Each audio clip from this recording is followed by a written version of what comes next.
Love, hate, challenge, motivation, lies, truth, impossible, virtue, morality, something beyond entertainment. Welcome to my stage of reality. Stay tuned. Sunday and Wednesday with me RJ Kibriya, only on Dhaka FM 90.4.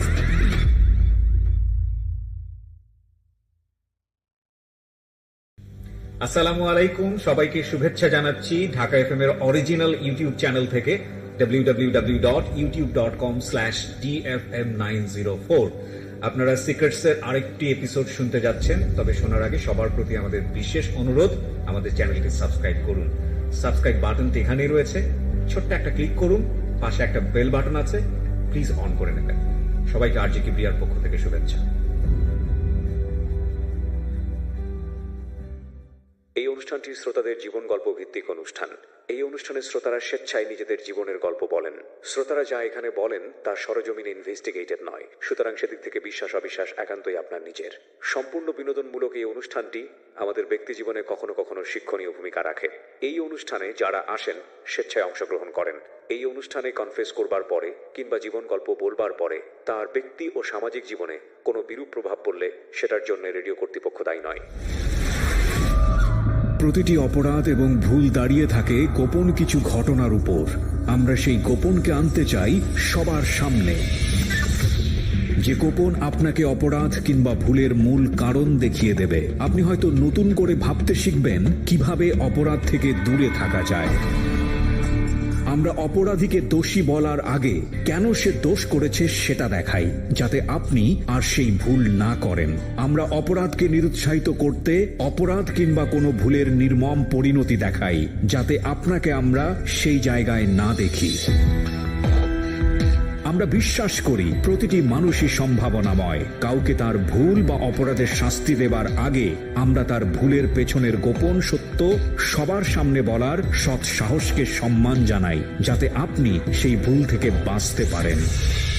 শুরু হলো secrets, something beyond entertainment. প্রিয় শ্রোতা, আপনাদের সবাইকে আমন্ত্রণ জানাচ্ছি রবিবারের রাতে সিক্রেটস অনুষ্ঠানে। আমি আরজি কিবরিয়া এই মুহূর্তে আপনার সঙ্গী, এবং রাত 1টা অবধি আপনার সঙ্গে আমরা থাকবো। আর আজকে যিনি সিক্রেটসে আছেন তার সম্পর্কে জানার আগে বরাবরের মতোই আপনাকে বলছি, সিক্রেটস হচ্ছে এমন একটি অনুষ্ঠান যেখানে এসে মানুষ তার নিজের জীবনের গোপন সত্যগুলো বলে, এই অর্থে যে তার মতো করে ভুল অপরাধ কোনো কিছুর সাথে যাতে আপনি জড়িত না হন। কারণ আমরা শুধু এখানে অপরাধ কিংবা ভুল দেখাই না, আমরা সেটার পরিণতিও দেখাই, যেটা আমরা অনুষ্ঠান শুরুর সময় সবসময় আমরা আমাদের থিম যে কথাগুলো আছে সেখানে আপনাদেরকে স্পষ্ট করে বলি। যারা এই অনুষ্ঠানে অংশগ্রহণ করতে চান প্লিজ আমাদেরকে ফোন করবেন। আমাদের ফোন নাম্বার হচ্ছে 09611904904। আমি আবারও বলবো, বারবার বলবো এই নাম্বার। তবে তার আগে চলুন যিনি গেস্ট আছে তার সঙ্গে পরিচিত হই। হ্যাঁ, আপনার নাম? জান্নাতুল ফেরদৌস বৈশাখী। বৈশাখী, মানে ডাকনাম হচ্ছে বৈশাখী। হ্যাঁ। বর্তমানে বয়স কত? 16 বছর। 16 বছর বয়সে আপনি আজকে, আপনি তো মানে তোমাকে আমি তুমি করেই বলবো যেহেতু তুমি আমার বয়সে অনেক ছোট। হ্যাঁ। তো এইরকম একটা বয়সে আসলে জীবন গল্প বলা, কী বা জীবন গল্প, কেনই বা আসলে ও আমাদের আজকে লাখ লাখ মানুষের মুখোমুখি হয়েছে, সেগুলো নিয়ে কথা নিশ্চয়ই হবে। তবে আপনারা জানেন যে আমরা সাধারণত প্রাপ্তবয়স্ক না হলে জীবন গল্প আসলে প্রচার করি না। তবে দুই একটা ক্ষেত্রে ব্যতিক্রম, কিছু কিছু গল্প থাকে খুবই এক্সেপশনাল। সেই জায়গাটি থেকে আমরা আজকে ওকে লোক সমাজের মুখোমুখি করছি। তো বৈশাখী জন্ম জেলা কোথায়, কোন জেলায় জন্মগ্রহণ করেছো? গোপালগঞ্জ। গোপালগঞ্জ। ভালগা? ভাঙ্গা। ভাঙ্গা, ওকে, ঠিক আছে। বর্তমানে কোথায় থাকছো? এখন থাকি কেরানীগঞ্জ, কেরানী। পুরান ঢাকার দিকে। হ্যাঁ, পুরান ঢাকার দিকে, ওকে, ঠিক আছে। শুরু করো তুমি একেবারে ছোটবেলা থেকে, যেখান থেকে বলতে চাও। আমি, আমার মা বাবা গ্রামেই থাকতো, আমাদের গোপালগঞ্জ এখানে। তো আমি এরকম ভাবে, আমার বাবা মানে খুব নেশাখোর ছিল, অ্যাডিক্ট টাইপের, মানে খুবই। তো আমার আরো 2টা ভাই হয় আগে, আকাশ, বড় ভাই আকাশ, ছোট ভাই তমা। আমি আর কি মেঝো, আমি হই। তো আমার যখন আমি হই নাকি তখনই নাকি আমার বাবা আর বাবাই নাকি আমার মার উপরে মানে খুব টর্চার করে যে কেন একটা মেয়ে হইলো। একবার নাকি আমাকে মানে ছুঁড়ে ফেলে দিয়েছে বাগানে। আচ্ছা, হ্যাঁ, তো এখান কি থেকে আমার করতো তোমার বাবা, পেশায় কি ছিল? পেশায় সে কিছুই করতো না, মানে জেলের ছিল, কখনো মানে জেলের কাজ করতো, কখনো এটা করতো, কখনো সেটা করতো, আর অল টাইম নেশাই করতো। আচ্ছা, মানে আজকে খাওয়ার মতো খাবার আছে, কালকে যে কি হবে তার সেটা মানে সে ইয়া করতো না।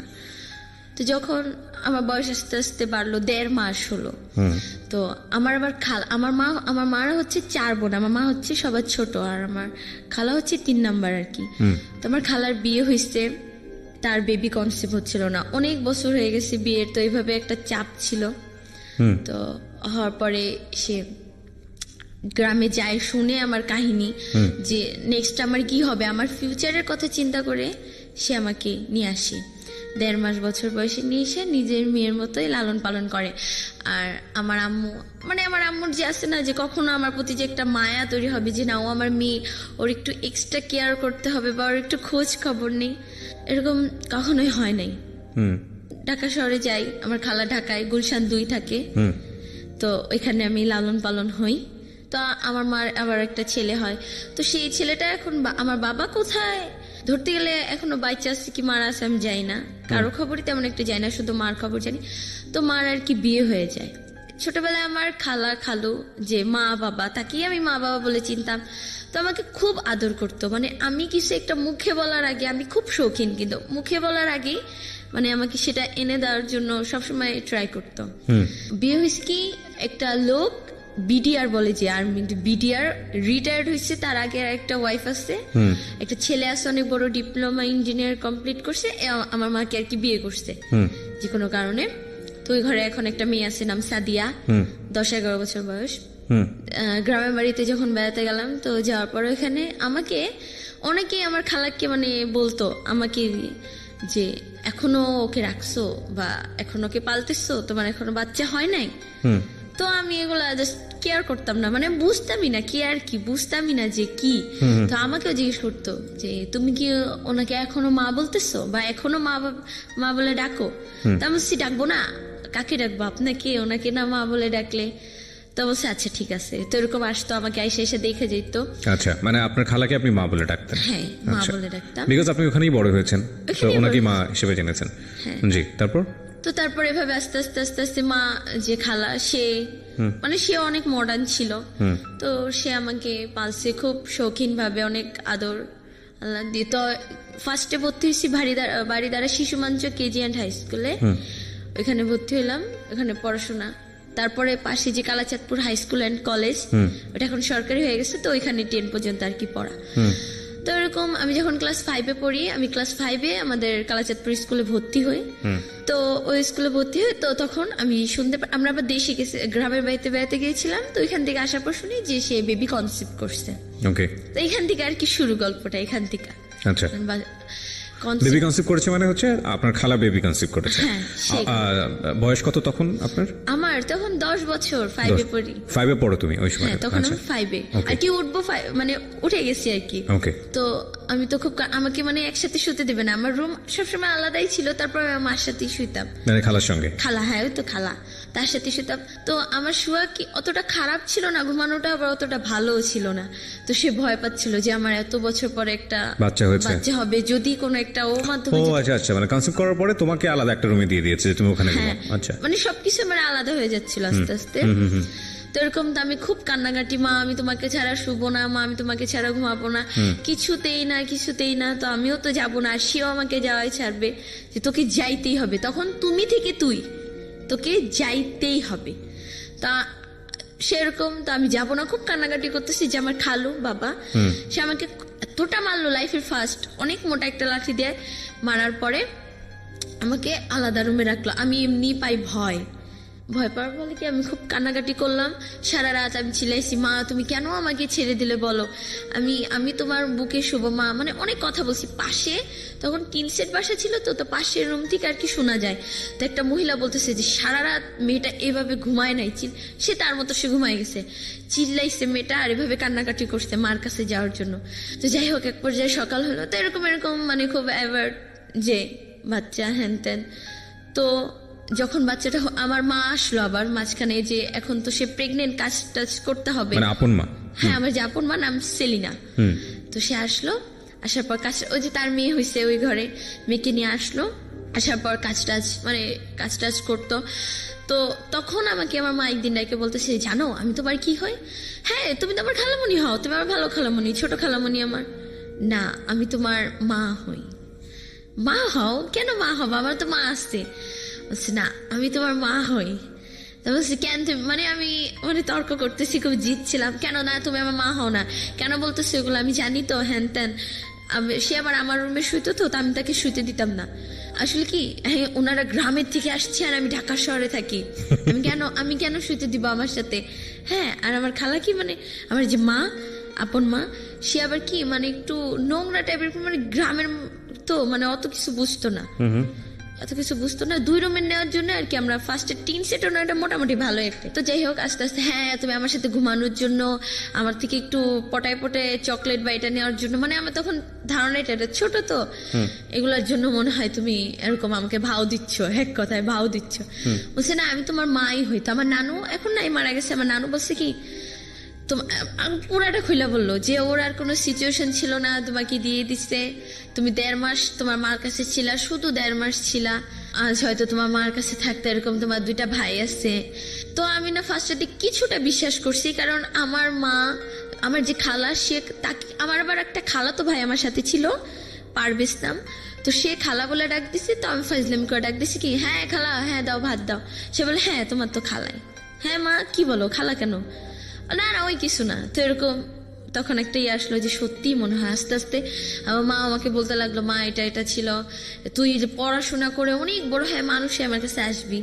তো এরকম আস্তে আস্তে বাচ্চাটা যখন হইলো, আমার নানু আমাকে বলে কি তোকে না ওই বিছনায় পর্যন্ত উঠতে দিবে না, জানিস, তোকে এটা করবে ওইটা করবে, তোমার খাবার ছুটাই দিবে, তোমাকে দিয়ে সব কাজ করাবে, এটা করবে সেটা করবে।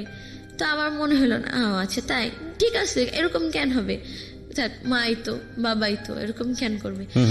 আমার খালু আবার খুব ফর্সা, আমার খালা আবার একটু ডিপ শ্যামলা, তো মেয়েটা হচ্ছে একদম কুচকুচে কালো। তো যাই হোক সবার আদরের মনি সবার। আর আমার খালাকে মিষ্টি খুব মিষ্টি আনলো, পছন্দ করতো, মিষ্টি আনলো। তো আমি সবাইকে বিলাইতে গেলাম যেভাবে, যে দেখো আমার অ্যাম্বুলেন্স থেকে যখন নামলো আমি ধরতে নিলাম, এই ব্যথা পাবে, ছাড়ো ছাড়ো ছাড়ো হ্যান ত্যান, বিছানায় বসে যে আমি একটু আদর করবো। আমার নানু এই সরো সরো সরো। আমার খালা যখন মানে হয়েছে মেয়েটা, তখন নাকি আর কি বুকে দুধ পাচ্ছিল না, তো রুম থেকে বের করে দিত, খুব খারাপ ব্যবহার করতো, স্যাং স্যাং বলে যাকে, বের হতো। আমি বাহিরে একটাই যেতাম, বসে কাঁদতাম কি ইস আমি হয়তো আমার মাকে হারাই ফেললাম। তো মানে আমাকে যেই দেখে সেই বলে তোমার কিছু একটা হবে, জানো, তোমার কিছু একটা পরিবর্তন হবে। তা আমি আবার হোগা, আমি জানি না হোগা কি, তাপটা দেখি, তো এরকম হয়ে যাক, যা হবে হবে। তো এরকম ছোট ছিলাম। তো যাই হোক পড়াশোনা আস্তে আস্তে আস্তে আস্তে আদরটা আস্তে আস্তে উঠলো। আমার খালা খুব আদর করে তাকে, আর আমাকে কিছু হইলেই খুব বকাঝকা করে, আস্তে আস্তে যে ইগনোর অ্যাভয়েড বলে সেটা উঠে আসে। তো খালুর আবার কি বলতেছে যে গুলশানে এমনি যখন বেবিটা হইলো, মানে উড়াধুরা খরচ করছে সে, মনে হয় 2-3 মন, খালি মানে এলাকার সবাই মানে মিষ্টি পাইছে। বিয়ের কত বছর পরে এরকম আপনার বাচ্চাটা হয়েছে ওনার 20 বছর পরে। ও ওকে, আচ্ছা। তো সেই জন্যই বেশি খুশি ছিল আর কি। হ্যাঁ বেশি, মানে অনেক খুশি, শুধু খুশি না, অনেক খুশি ছিল। তো আস্তে আস্তে আমি স্কুলে যাই। আমার তখন আমি ক্লাস 5-এ পড়ি। তখন আমার একটা ফ্রেন্ড ছিল স্বর্ণা, শিপা আর মিম এখনো আসছে। ওরা বলতেছে এই তোর বোন হয়েছে, হ্যান ত্যান, সব শেষ। এই যে মনে কর তোর আদর গুলো, কেন আদর যাবে, আমার বোনকে কত আদর করবো আমি। তুই তো জানিস সব। হ্যাঁ জানি সব। তো বলে কি এক কাজ কর, তোর তো খুব কষ্ট। আমি বলছি কই, তখন আবার কষ্টের ইয়াগুলো চলে আসতেছে যে একটু টর্চারের শিকার হচ্ছি। তো বলছে তোর তো খুব কষ্ট, তুই এক কাজ কর, তুই না সিগারেট খা, আস্তে আস্তে না মানে আস্তে আস্তে আমাকে ড্রাগে নিয়ে যায়, তুই না সিগারেট খা, স্মোকটা একটু ট্রাই কর। আমি বলছি না রে। তো ও যখন খাইছে, ও আবার স্বর্ণা মেয়েটা যে, তো আবার রিলেশন করতো, ভাইগাও গেছে অবশ্য, মানে পালাই চলে, তো ও আবার রিলেশন করতো, মানে বেশ একটা ভালো ছিল না, মানে ফিজিক্যাল করতো হ্যান ত্যান। তো ও যখন খায় যে খুব কাশে, দোস্ত তোর কি খুব প্রবলেম হয়? হ্যাঁ খুব কাশি হয়। না রে আমি না খাবো না। আরো যখন খাই তো ওর সাথে স্মেলটা থাকতো, না রে মা বুঝে যাবে বা খালা বুঝে যাবে, খবর আছে, না খাবো না, আচ্ছা খাইলাম না। তো যাই হোক এরকম এরকম বলতো যে তোকে তো এমন করে তুই তাহলে কি করবি? আমি বলছি কি করবো, এখানেই থাকবো, একদিন একদিন তো আদর করবেই। তো আমার বাবাটা আবার আদর করতো, তখন তখন মানে খালু, সেই শুধু আমাকে একটু আদর করতো, আর কেউ না। এরকম আদর থাকতো, আস্তে আস্তে আস্তে আস্তে বড় হই। তো এখানে আবার কি যে এখানে যে একটু অনেক টাকা খরচ হয়ে যায়, তো খালু বলে কি ভাসানটেক মিরপুর 14, ভাসানটেক দেওয়ানপাড়ার ওখানে আমরা শিফট হই। ওইখানে আমি আবার ভাসানটেক হাই স্কুলে ভর্তি হই, উচ্চ বিদ্যালয় যেখানে ভর্তি হই। জি। ওইখানে পড়াশোনা করতে করতে করতে আমি, আমার আবার খালার আবার একটা ফ্রেন্ড ছিল, ছেলেটা হিন্দু বাট নাপিত। আমরা যে ওই যে টিনসের পাশেটা থাকতাম, তার সামনে সেলুনের দোকান ছিল, তো তাকে নিয়ে আমার খালু খুব জেলাস ফিল করতো। মানে সেই ছেলেটা কি আমার খালাকে খুব লাভ করতো। আর আমি অনেকের মুখে থেকেই শুনছি যে বেবিটাই নাকি তা, এটা আমি বিলিভ করি নাই কখনো। যাই হোক এটা তাদের ব্যাপার। তো তো ছেলেটার সাথে আমার খালা মানে সবকিছু শেষ করে দিতে চাই, যে তোর জন্য আমার সংসার আগুন লাগবে। আমাদের ওই বাসায় তো আসতোই, আগে আসা যাচ্ছিল, তো ওই ভাসানটাকে একদিন আসছে, তো আমার খালা আমাকে ফোন দেওয়া ধরাই দেয়, যেন আমি ঠিকানাটা বলি আমার মাধ্যমে আসে, জানি আর কোনো প্রবলেম না হয়। তো ধরা দেয়, হ্যাঁ মামুনি, আমাকে সব জান্নাতমণি, হ্যাঁ জানুমণি তুমি কই, কোথায় থাকো তোমরা এখন, আমাকে ছেড়ে চলে আসলা? হায় হায়, না আমরা তো যে দেওয়ানপাড়া আসছি, হ্যান ত্যান, এই যে মরিয়ম পাড়া নাকি, এখানে একটা প্রভাবশালী মহিলা, এই তার এলাকা। হ্যাঁ, তো বলছে ঠিক আছে আমি আসবো তোমার সাথে দেখা করতে। তো ওরকম আসতো, তো তাকে নিয়ে পাশের একটা মহিলা একটু প্যাচ লাগাই দেয় আমার খালু, তো ওইখান থেকে আমরা চলে আসি। প্যাচ লাগাই দেয় বলতে ওইখানে আবার কিছু ছেলে পেলে, মানে আমার খালার উপরে কেন যায় না রাগ ওই মহিলা দুইটা, তো আমার ওখানেও কটা ছেলে লাগাই দেয়, যাদের আমি স্কুলে যেতে পারি না, ছেলেগুলো আইসা খুব ডিস্টার্ব করে, ইপটিজিং এ অনেক খারাপ একটা অবস্থায় চলে যায়, যে ছেলেগুলা যে অফার করতে থাকে আমাকে রিলেশন করবো হ্যান ত্যান। তো যাই হোক আমরা এখান থেকে চলে আসি আবার ব্যাক গুলশানে। তো আইসা এখানে এখানে পড়াশোনা ওই যে বা 6 মাস 6 পর্যন্ত, 6টা ভালো মতো পড়া হয় নাই, তো 7-এ ভর্তি হব। তো যাই হোক বাসার সব কাজ টাজ সব করতাম। খালা যদি মানে খালা কি সবসময় ওর জন্য কিছু একটা এক্সট্রা রাখতো, বলতো কি তোকে তো ছোটবেলায় কত আছে না যে কিশোরের যে একটা পুষ্টির ব্যাপার, আমার দিকে যে না এসব কিছু কেয়ার করতো না, যে ওর এটা লাগবে বা ওর ওইটা লাগবে, এরকম কিছুই না। এই নুসাইব ভালো কিছু একটু হয়েছে, সব একটু একটু খাইলো, এইটা নুসাইবার পরে যে ওটা খাবে বা আমার যে খেতে ইচ্ছা করবে, বা আমার মানে হচ্ছে যে ওনার বেবি, ওনার মেয়েটা, হ্যাঁ নুসাইবা, এটা ওর। তো আমার খুব খারাপ লাগতো জিনিসটা, কম বয়স আর ফ্রেন্ডরা বুঝাইতো। তো যাই হোক আস্তে আস্তে আস্তে খুব একটু টর্চারের ইয়াতে ছিলাম। 7-এ উঠলাম, কিছু হইলেই মানে আমাকে এতটা মারতো মানে যা পাইতো হাতের কাছে। মানে এখনো আমার মানে বডি প্রত্যেকটা জায়গায় ব্যথা। পানি ঢালতে গেছি, পানিটা হাত থেকে একটু পড়ছে, সেজন্যই একটা থাপ্পড় খাওয়া লাগবে, একদম মাস্ট খাওয়া লাগবে। মানে কথায় কথায় গায়ে হাত তোলা, হ্যাঁ কথায় কথায় গায়ে হাত তুলতো। আর একটু ভাইবাও নিত না যে ও বড় হয়েছে, একটা মেয়ে মানুষ, না এরকম না। 7-এ উঠি এরকম কষ্ট। তো 7-এ উঠি লাস্ট দিক দিয়ে একদম। তো আমরা ওই বাসাটা ছাড়ি। এখন আমরা একটু টাকার সমস্যায় পড়ে গেছি, কারণ আমার খরচ আমাকে তো একদম বিয়ে দিয়ে দিবে, তা আমার খরচ, আমার খালুর আবার কথা কি না থাক পড়তে থাক, এসএসসির পরে তো জানি হিসাব করা যে 16 বছর হবে, এইচএসসির পরে ওর 18 বছর হলে ওকে একটু সরকারি জব দিয়ে দিব, ওর নিজের লাইফ নিজে করবে। ওকে। তো ওই তো আবেগের বয়স, ফ্রেন্ডরা ছিল, এটা বলে ওটা বলে, কদিন পর পর যে তুই একটা রিলেশনে যা, তুই তো এরকম সেরকম, তোর উপরে ক্রাশ খাইছে, আমি কেয়ার করি নাই। 7-এ আমরা 7 তলা একদম ছাদের উপরে বাসা নেই, আর আমাদের 5 তলা একটা ছেলে থাকে, ওই ফার্স্ট লাভ। জি। ছেলেটার নাম নাইমুল হাসান সিজান আর কি, সবাইকে সিজান বলে ডাকতো। আচ্ছা। আমরা যেদিন বাসায় উঠি ওই দিন ছাদের উপরে ছিল, আমরা সবকিছু আমাদের মালামাল সেট করি। তো সেই দিন ওকে দেখে কেন জানি আমার মানে মনে হলো কি মানে কত আগের যেন চেনা, কত কিছু জানি, যে খুব অনেক অনেক মানে আস্তে আস্তে এতটাই ভালো। পর ও 5 তলায়, আমি 7 তলায়। তো সিজান, ওর একটা বোন আছে না সিনিন না, ওর বাবা পুলিশে চাকরি করে, আচ্ছা, চিটাগাং, ওর মা ওর বোন আর ও থাকে এখানে, ওর বাবা ওইখানে কোয়ার্টারে থাকে। তা তো আস্তে আস্তে এরকম ও আবার আমি তখন ও আমাদের স্কুলে তখন 9-এ পড়ে, আমি তখন 8-এ উঠবো আর কি 7-এ। আমাদের আর কি এলাকায় আমাদের একদম গেট সুজাই একটা মাঠ, তো মাঠের ওখানে আরিয়ান স্যার কোচিং করাতো। তো আমি ওখানে ভর্তি হয়ে গেলাম যে পড়াশোনা আবার তো স্টার্ট করছি, তো পড়াশোনা তো ওইখানে ও বসে থাকতো। ও কি খুব খারাপ ছেলে ছিল, আমি জানতাম না, মানে দেখে খুব ইনোসেন্ট মনে হয়, খুবই আমাকে দেখে না টোন করতো, মানে মানে মানে আমার ফ্রেন্ডরা মিম আবার খুব মডার্ন ছিল। আমি মানে এতটাই আছিলাম, মানে আমার ঘরে কখনো লিপস্টিক পর্যন্ত কিভাবে দিতে হয় এটা আমি জানতাম না, কাজলটা হালকা জানতাম, আমার খালা খুব মডার্ন ছিল, বাট আইলাইনারটা চিনতাম না, এরকম কিছুই ছিল না। ওখানে গেলাম তো সিজন কি আসে না যে একটা মডার্ন মেয়ের সাথে যদি খ্যাত বলতো, যেটাকে খ্যাত মেয়ে যদি যায় স্বাভাবিক হাসবে। তো একদিন দুদিন আমার ফ্রেন্ডটা খেয়াল করলো যে হাসে, আমি বললাম কি দোস্ত এই ছেলেটাই তো সেই ছেলেটা। আমি বলছি ওকে আমার ভালো লাগছে, বলছে ভালো লাগছে, এটাকে ক্রাশ বলে। আমি বলছি কি বলে? ক্রাশ।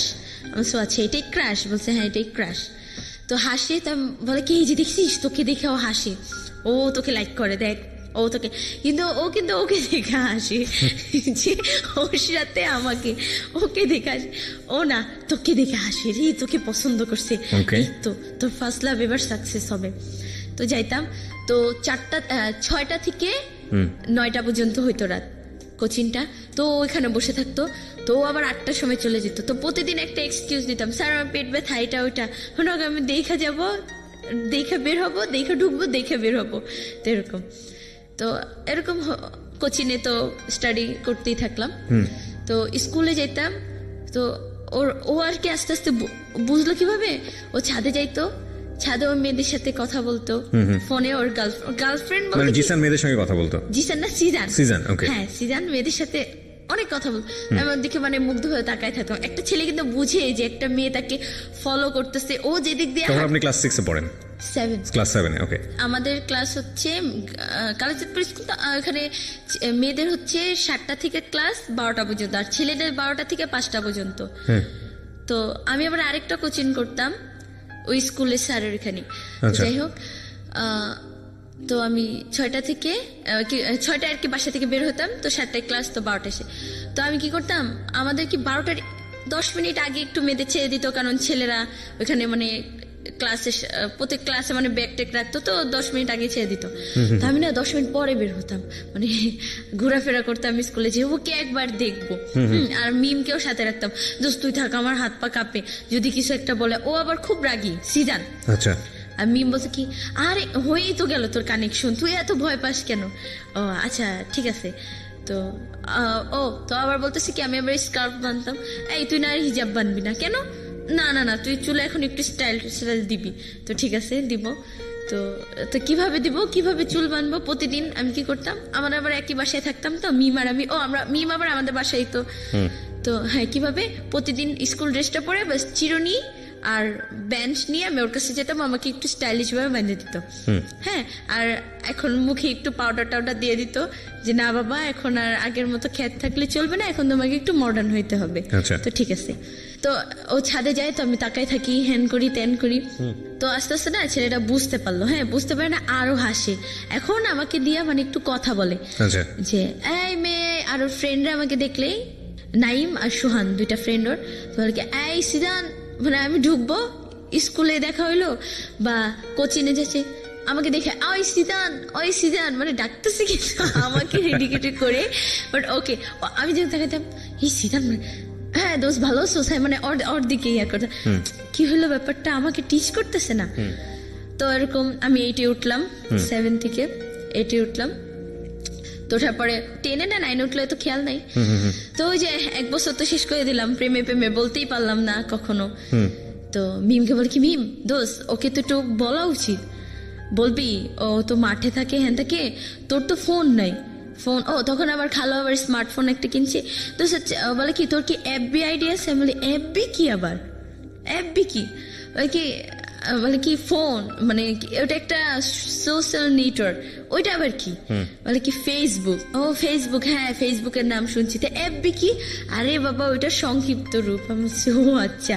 বলে আইডি আছে? আমি বলছি এইসব কি মানে তোর নামে একটা আইডি হ্যান ত্যান বুঝাই দিল যে এটা এরকম আইডি।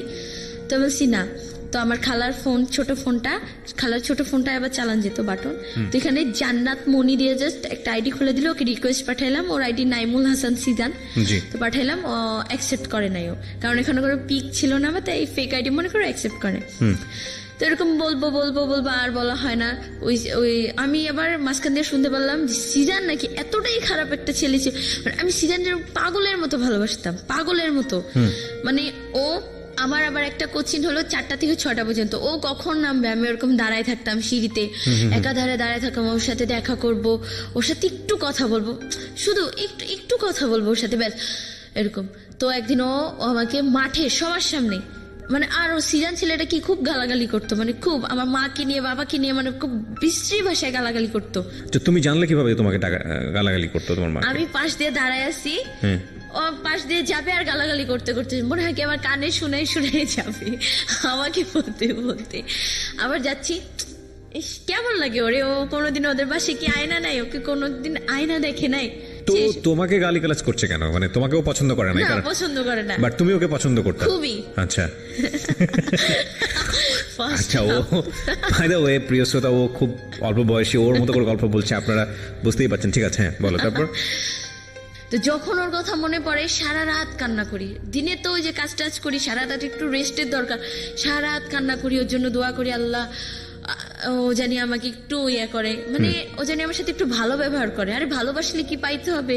আরে তো এর মাঝখানে আবার শুনতেছি FM, খালার ফোন রাত্রে চার্জে দেয়, ওই চুপি নিয়ে জীবন গল্প, ভালোবাসার বাংলাদেশ, বি পজিটিভ, হ্যান ত্যান শুনতেছি। তো শুনতে শুনতে ওইখানে যে আসে মেয়েরা বলে, তো কেউ বলে যায় না যে ভালোবাসলে কি পাইতে হবে, ও ভালো থাকো। তো এই যে FM এর ভূত ঢুকছে, এই ভালোবাসলে কি পাইতে হবে, ওই ডায়লগ গুলো মনে আসছে। কোন ক্লাসে তখন তুমি? ক্লাস 10-এ? না আমি ক্লাস 8-এ। তখন ক্লাস 8-এ? হ্যাঁ। তো এরকম খুব গালাগালি করতো, মানে আর ও কি বলে নেশা করতো, ওই ছেলেটাও নেশা করতো। ওর সঙ্গে কি তখন তোমার কথা হতো, ফোনে কথা হতো? আরে কোনোদিন আমার দিকে মানে ভালো মতো কথা বলে নাই 2 মিনিট। তো জানতো যে তুমি ওকে পছন্দ করো, সে কারণে তোমাকে গালিগালাজ করতো? হ্যাঁ, ওকে, খুব ভালোবাসতাম ওকে। আর আমার ফ্রেন্ডরা মিম বাদে, আমার ফ্রেন্ডরা মানে আমার আবার একটা বেস্ট ফ্রেন্ড হয় নাম রোজ। তো যাই হোক, ওরা আমাকে এই তোকে এটা করতে হবে না রে, পারবো না, ভালো লাগতেছে, এই সিজানের কসম, আচ্ছা ঠিক আছে কি করতে হবে বল, আমি করতেছি। কারো টাকা লাগবে বা কারো একটা হেল্প, আমি আবার কি একটু গুন্ডা টাইপের, মানে সিজানের কাছে আমি নরম, মানে আর বাসায় আর আমাকে কোনো ছেলে যদি টিচ করতাম রাস্তার মধ্যেই মাইরা বসতাম, হ্যান ত্যান, তো আমাকে নিয়ে যেত ওরা সেফটির জন্য। না রে দোষ আজকে যাবো না, সিজানের কসম, আচ্ছা ঠিক আছে বল কোথায় যাইতে হয়, আমি যাচ্ছি, সব জায়গায় যাবো, যাচ্ছি। তো এই বলে আমাকে সিগারেটও খাওয়াইছে। আমার একটা ফ্রেন্ড, ওই যে ওই মেয়েটার নাম ছিল কি শিউলি টাইপের, তো ওই মেয়েটা, সিজানের কসম তুমি একবার একটা টান দাও, ঠিক আছে আর কিছু খাইতে হবে, দাও না খাচ্ছি। সিজান আবার স্মোক করতো, তো ওই দোকানে একটা ছেলে, মানে যে দোকানে গিয়েও সিগারেট খাইতো, আমার যে বেস্ট ফ্রেন্ড শান্তা আর কি রোজ, ও নিজের নাম এফবিতে নাম দিছে রোজ, তাই ওকে সবাই রোজ নামেই চিনে। মেয়েটা অবশ্য অনেক ভালো, তো আমার সাথে ওর বেস্ট ফ্রেন্ড হয়ে, মানে খুব ক্লোজ হয়ে যায় আমরা একে অপর। তো ওকে আমি বলি, তো রোজ তখন আমার ওই আইডিটা ডিঅ্যাক্টিভেট করে দিই, আইডি যার জন্য খুলছি সেই অ্যাকসেপ্ট করে না, ডিলিট করে দেয়। তো ওই আইডি আমি কি করবো, ডিঅ্যাক্টিভেট করে দিচ্ছি। তো রোজ খুলা বলতেছে, জানো আমার ফ্রেন্ড আছে জান্নাত, তোমাকে অনেক ভালোবাসে সিজান, জানো তোমার কথা, ওর কথা ক্লাসে সবাই বলতেছে, তার বয়ফ্রেন্ডের কথা, খারাপ তো লাগে যে আমার বয়ফ্রেন্ড আজকে আমাকে এইটা দিচ্ছে, বা ডোন্ট মাইন্ড আমাকে আজকে কিস করছে বা হার্ট করছে, ওর সাথে হাতে হাত ধরে আমি আজকে ঘুরতে গেছি এই জায়গায়, এটা ওইটা। তো আমাকে জিজ্ঞেস করে কিরে বৈশাখী, আমাকে আবার বৈশাখী বলতো কেন, আমার পহেলা বৈশাখীর দিন জন্ম। তো একজন দুজনেই দোস্তকে না আজকে থেকে বৈশাখী রাখবো, তো এখন বৈশাখী নামেই চিনে সবাই, জান্নাতুল ফেরদৌস একটা নাম আছে। তো বৈশাখী তোর সিজান কি করছে? তো আমি ক্লাসের মধ্যেই মানে এত জোরে জোরে চিল্লায় কান্না করতাম, মানে সবাই বলতো ওই ছেলেটা কি এগুলো বুঝতে পারে না, সিজান বলা কান্না করতাম, সিজান বলা, মানে এতটাই পাগল হয়ে গেছিলাম। তো রোজ বলতো এরকম বলতো, তোমাকে অনেক ভালোবাসে, বলছে কি দেখো আমি ভালো না, আমি ওকে বলো যদি আমার সাথে ফিজিক্যাল কিছু একটা করে তাহলে আমি ওকে মাইনা নেব। বলছে ও তো এরকম মেয়ে না, আর তুমি ওকে জিজ্ঞেস করে দেখো, ও ফিজিক্যালের মানেই বুঝে না, তোমাকে জিজ্ঞেস করে দেখো। সিজন বলেছে এটা? হ্যাঁ, আর রোজ হচ্ছে হলো তোমার হয়ে সিজনকে এই ধরনের কথা বলেছে? না মানে বলছে যে যে মানে আমার সাপোর্ট নিয়ে বলছে যে তোমাকে লাভ করে। Okay, হ্যাঁ বুঝতে পারছি, মানে কি বলা হচ্ছে, মিডল ম্যানের ভূমিকায় আছে আর কি। হ্যাঁ, তো তারপর আর ওকে দেখলে অটোমেটিক আমার মানে একটা ছেলেকে মারবো বা একটা ইয়াতে আসছি যেমন ফ্রেন্ডকে, ওকে দেখলে দোষ আজকে না হবে না, বাদ দে সবকিছু শেষ আজকে, এই সিজানের কসম, ঠিক আছে ওকে ওভারটেক করি তারপর আমি যাচ্ছি, ও আমার সামনে থেকে যাক তারপর মাইরা দে মনে, ভাই ঠিক আছে ঠিক আছে। সেরকম আস্তে আস্তে আস্তে আস্তে ছেলেটা, তো আমি 9-এ উঠি, এইটি আবার রেজাল্ট কি ওই পড়াশোনা মানে পড়াশোনা একদম গোল্লায় যায় আমার, পাই 3.50 জিএসসি তে। আমার খালু তো খোটা, তোকে তোকে এত ইয়া করলাম হ্যান ত্যান, এ প্লাস পাইছে, এ গোল্ডেন এ প্লাস পাইছে, এ 4 পয়েন্টের পাইছে, তুই এত কম কেন পাইলি, আরো মার এই সে। আর সে তো সে হলো কি একজন যে বলবে আমি আমি পড়তে পারতেছি না, এটা হয়তো আমার ব্যর্থতা, কিন্তু না, তোকে একদম সমাজ কি বললো সেটা, যে এই আপনার মেয়ে এটা কেন করলো, আরে আমার মেয়ে তো এটা করছে, কেন কেন আপনার মেয়ে কেন ভালো ইয়া পাইলো না, তো এটা নিয়ে আমাকে মারতো। তো যাই হোক 9-এ উঠলাম, তো আমি এসব কেয়ার করি না, পেয়ার কিয়া তো ডার না কিয়া, ভালোবাসতাম। সিজান করলাম, তো সিজান আমাকে, আমি আবার পরে এই যে এফএম শুনতাম, যে আপনাদের ইয়াটা তো শুনতামই, তো শুনতে শুনতে এখন আমার খালা কি বুঝে গেছে যে আমি রাত্রে ফোন ইউজ করতেছি, ফোন আমি কথা বলি না বাট এফএম শুনি। তো এরকম আর ফোন দেয় না, এমন জায়গায় লুকায় রাখে ফোন, আমি মানে ওই যে বালিশের নিচ টিচ চেক করে, তার বডি চেক করে আমি ফোন পাইতাম না, আল্লাহ জানে ফোন কই রাখতো। তো ফ্রেন্ড আমার আবার শান্তা কি ওর আবার একটু ফ্রিডম বেশি ছিল, ওর বোন আবার একটু মডেল টাইপের, তো ফোন ইউজ করতে স্মার্টফোন। ও আবার অ্যাপবিতে একটা ভাই বানায়, নাম নাইম ছেলেটার। তো তখন নাইম নামে ও নাকি ফেসবুকে ভাই বানাইছে, হ্যাঁ ছেলেটাকে, নাইম রংপুর থাকে। তো নাইম ছেলেটা, হে আমার একটা ভাইয়া হয়েছে জানিস, তোকে তো সিজান এত অ্যাভয়েড করে, 2 বছর এমনিই চলে গেছে, এত অ্যাভয়েড করে, তুই একটু ভাইবা দেখ, তুই দেখ ভাইয়াটা খুব সুন্দর, ভাইয়ার গার্লফ্রেন্ড নাই, ছিল ব্রেকআপ হয়ে গেছে, নাম ঐশী, ওর নামও ছিল জান্নাতুল ফেরদৌস, কিন্তু ঐশী আর আমার বৈশাখী। তোমার কি লেখাপড়া করতে না, সারাদিন এগুলো নিয়ে কথাবার্তা বলতে? তো নাইম ছেলেটার সাথে আমার রিলেশনটা করাই দেয় বলতে কি, তুই দেখ তোর সিরিয়াস হওয়া লাগবে না, ভাইয়াটা সিরিয়াস হবে, তোর তো এত সমস্যা, ভাইয়াটা তোর খরচ দিবে, লাগলে তোকে ভাগাই নিয়ে বিয়েও করবে বাবা, তারপরও তুই দেখ কি হয়। তো এরকম আস্তে আস্তে 9-এ তখন আস্তে আস্তে ছেলেটা 1 মাস হয়, জানুয়ারি চলে যায়, তো আমি সিরিয়াস, তারপরে ছেলেটা সিরিয়াস হয়ে যায়। তো দেখ আমি মাঝখানে ব্রেকআপ করে দিই, ধুর আমি সিজানকে ছাড়া কাউরে না রে, এইসব ছেলে চলবে না, বলছি খুব ভালো, তো ধর তুই বাদ দে, তুই সিজানেরই পটা দেখ।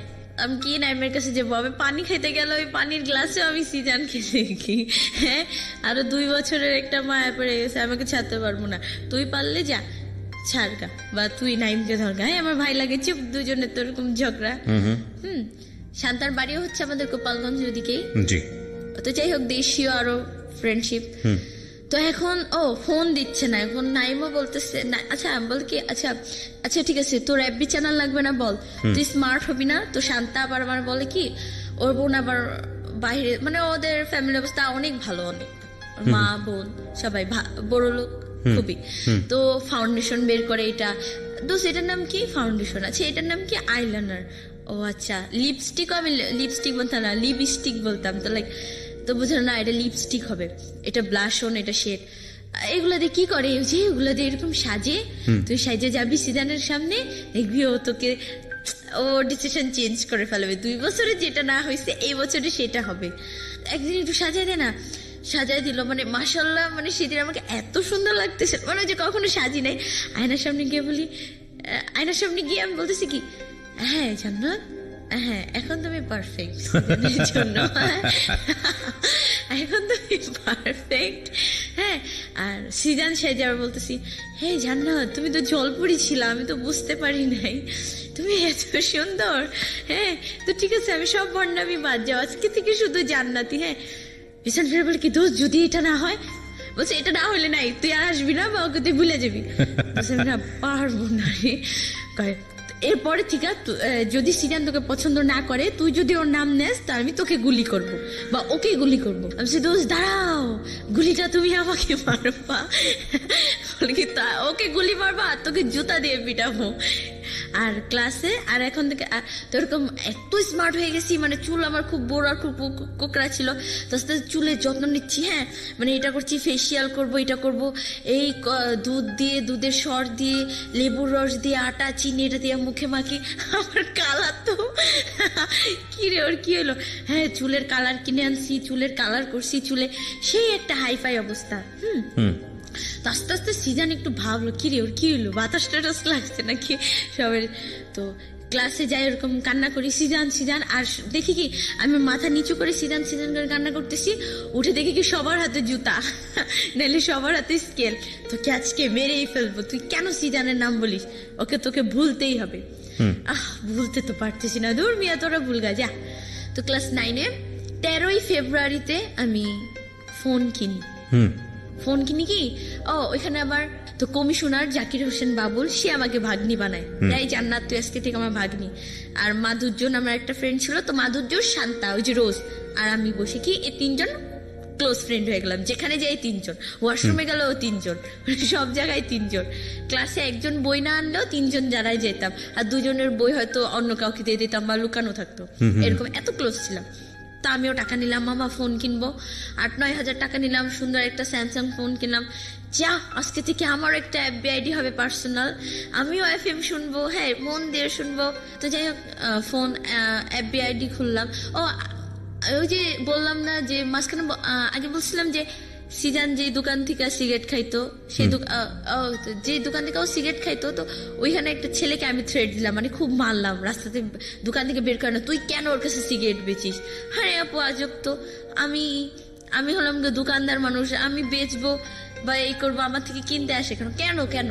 তো যাই হোক, আস্তে আস্তে ও তো একদিন দুদিন নিয়ে গেলাম। তো যেদিন মারলাম সেই দিনই নাকি কত বেহায়া, ও আমার বান্ধবী শান্তার উপরে ক্র্যাশ খায়, ওকে মারি আর ওর দিকে তাকাই থাকি, ওকে মারিয়া তাকে। তো যাই হোক, ক্রাশ খেলো তো শান্তা, আর আমি কি করলাম, ওই সিজান আসতো, সিগারেট নিয়ে যেত, তারপর আমরা ঢুকতাম, এই কয়টা নিছি। তো ওই শান্তার উপরে যখন ক্রাশ খেলো, ক্রাশ বলে আর কি, যাকে লাভ করে নাকি ফেললো, ওই ছেলেটার নাম ছিল রাকিব।